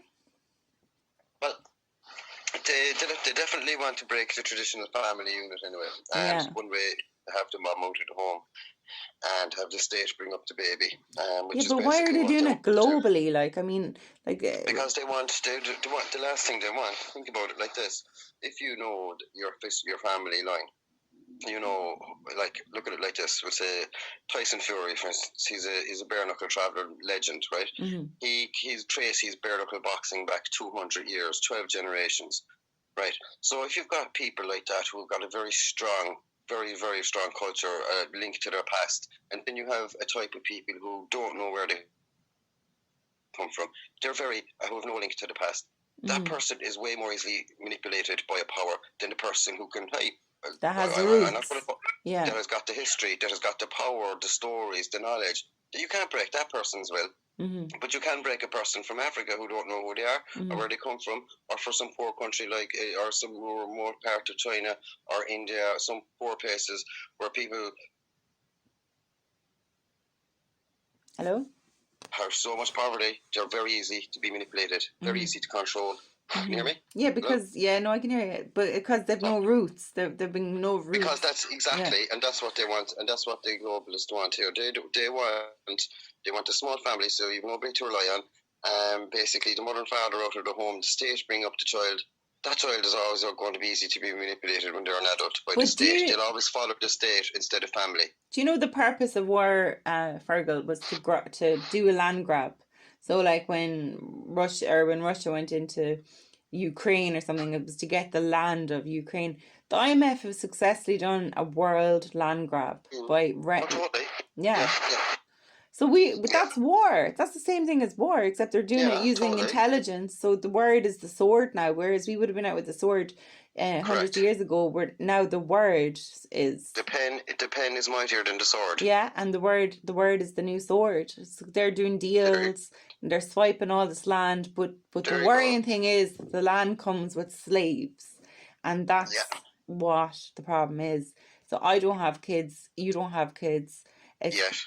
yeah, exactly. So we've nothing to worry about, but if you had kids, it means your kids are going to be slaves in a new world order. Mm-hmm, mm-hmm. That's what it means. Yeah. You're being But in and it Ireland, we have a constitution that says we're born free, so we should fight for that. well, we're not there yet, like. Well, we should. Well, the constitution says we are, but we're just not. We're not following the constitution. Yeah, but our government isn't even honouring our constitution. No, but we should by fucking our government out Yeah. and instilling people who will. There's loads of good people who can manage this country. And pay back the Loads. IMF the money and just walk away. No, well, they can fuck off. We're not paying for it. We've been fooled into it, lied into it, and we're not going to take it anymore. Yeah. And in the Universal Declaration of Human Rights, they say that there's something about that you can't put armies on the ground. So if the IMF say now, right, go 50 years in the future. So now it's 200,000 euro debt per person on the land in Ireland to the IMF, right? So we're now globalists. We were European, now we're global. We're a global society. Ireland is the place. So if you own a house in Ireland, you're Irish. It's the citizenship. Anyone can become Irish. So now your nationality is up for sale. You can become Irish. Okay. Yeah. No problem. So I might be from China and I say, do you know what? I always wanted to be Irish, and I become a citizen of Ireland, and now I'm Irish. Now That's it. I'm full Irish as well. You're pure Irish, you are. Yeah, yeah. Doesn't matter what blood you have, doesn't matter anything. This is 50 years in the future. Okay. So then, so I have kids, right? And, so because I am I'm a citizen, I'm legally a citizen of Ireland. Ireland has certain taxes. So as part of this citizenship, I have to contribute to Ireland's taxation system. So that citizenship, then, if I have children, they're Irish, okay, regardless of where they're from, and they pay into that tax system. So the tax system is paying back the IMF. So before COVID, it was whatever it was, 75,000 per head. So that to our parents had us. So that's our rate of tax that we owe the IMF. So now, because of COVID, our children's children has to pay back the IMF, okay? So now what happens if my children don't have children? I'm now extinct, and someone else from another part of the world can come in and take my seat as a citizen in Ireland and pay back the IMF. Exactly. Yeah. Exactly. So that's what the new landscape looks like. Yeah. So I am now extinct, okay? I have no ancestor. My ancestors, my tree of life, the little branch that I was, is now gone. All my cousins are gone. All my third cousins are gone, and that goes back to America. They're all gone in America too. So what? They want to override their bloodline and become the most powerful bloodline on the planet and get rid of all the weak bloodlines. This is the way it's looking. This is what's happening. So that's 50 years in the future. Well, I look, as I said already, by 2030, which is 9 years' time, China will be the biggest population in Ireland. I rest my case on that. So it's basically bloodlines competing for survival. And correct. The survival of and the fittest. And the war technique is intellectual. Correct. Trading. Correct. There's no bullets needed at all. All you have to do is have really good lies. You just have to be intelligent and know how to trade. And have power. Know how to lie. And have power, and don't mind that you're culling off the weak. Yeah, you're killing your own is fine. Yeah. You have to be. You have to have no problem with killing millions. So white man is gone. Killing itself. He's killing himself. Yeah. Yeah. Yeah. That's ultimately what's happening. It's a murder-suicide. And the interesting thing is, if you cast your eye forward like 200 years, it doesn't even make a difference what nationality or what bloodline you are, because it all is going to mix anyhow. But this is the problem we do. This is what we don't want. This is exactly it. Yeah, but eventually, if you stir the pot, it wouldn't happen naturally. If you stirred the pot of all the bloodlines in the world, and then I know that. I get that. It becomes one bloodline. That's if you stir it. Nobody would ever stir it. It wasn't stirred naturally. That's if you stirred those colours and mix it all into one. Yeah, but nature didn't. Nature made us separate. Nature didn't stir us together. That's man. Yeah, man did that. Not nature. Nature separated us at the start. We were all born different. Yeah, and it was male and female. There was a pair. It's like but we were born different races. It's man who's mixing us up. Yeah, yeah. Just the difference. Yeah. And so it sounds like the powerful bloodlines, they want to rule supreme and then have their IMF slave taxation slaves that they can tell what to do, like sacrifice. It's sacrificing us to something higher up. So basically, it's the coming of the Egyptian gods again. It apparently looks like it, that we're going to see supernatural, godlike alien beings. Okay, so this comes back to our Anunnaki. So the Anunnaki were big kings. They were the main powerful bloodline, and then they had all their serfs. How long have we been on this? 2 hours, 10 minutes. Yeah. We finally found our way back to the beginning of the conversation. Yeah. We'll have to wrap it soon, though. I think so, yeah. But that was that was good. But what we'll do is we'll continue have next week. Yeah, round 2. We'll do it next week, and we'll let's see, but yeah, all I'll do is I'll bring more information to the table. Yeah.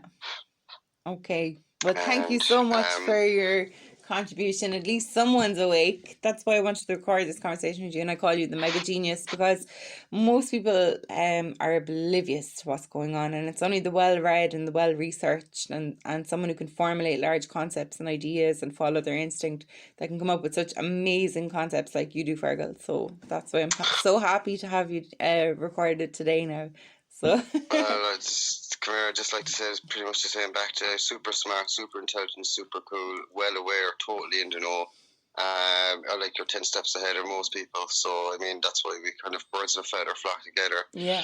So And look, all the may same many reasons back to that's why I wanted to do this, because we're on the same page. yeah, and Reboot Civilization is about getting all the people across the globe who are on the same page together, so we can sit down and do a big think tank of what's going on and learn our sovereignty. While we still have a little bit of sovereignty, actually use it, like, you know.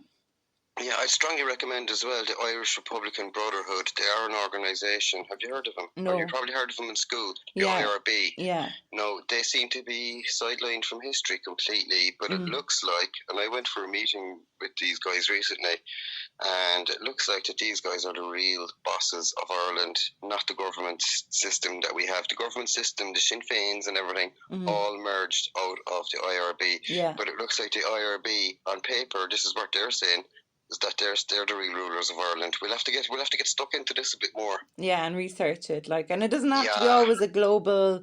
We might have listeners from all a global, but we're on the land of Ireland and we're in lockdown, so we can't even leave Ireland if we want to leave Ireland. Well, we suppose we could. Well, I suppose the airport lockdowns are coming now, like with the new strains and stuff like that. So. Yeah, we'll have to get our passports. Yeah. You've had your injection. You can get on the plane now. Yeah, but they can't do that. They're going to try to do that. They will. They'll make it difficult. They won't force you, but they're going to. I was looking at Micheál Martin tonight, looking at something saying like "no jab, no life." That was the writing underneath it. And basically, look, yeah, we're looking at this, we're looking at that, and you know, in Australia, they're already doing it. If the mother doesn't get the children vaccinated, her social welfare will be cut. You know, so in Australia, they're doing that. Correct, 100%. Yeah, but sure, it's it's not that you have to be an anti-vaxxer or anything like that, but like there's different vaccines. So this vaccine is the first vaccine in the history of vaccine that has never been tested. Like, so it doesn't mean that you're anti-vaccine if you don't take the. No, if you refuse it, now your social benefits will be cut. But like you didn't refuse the other vaccines. It's just this particular one. Do you know? But there you go.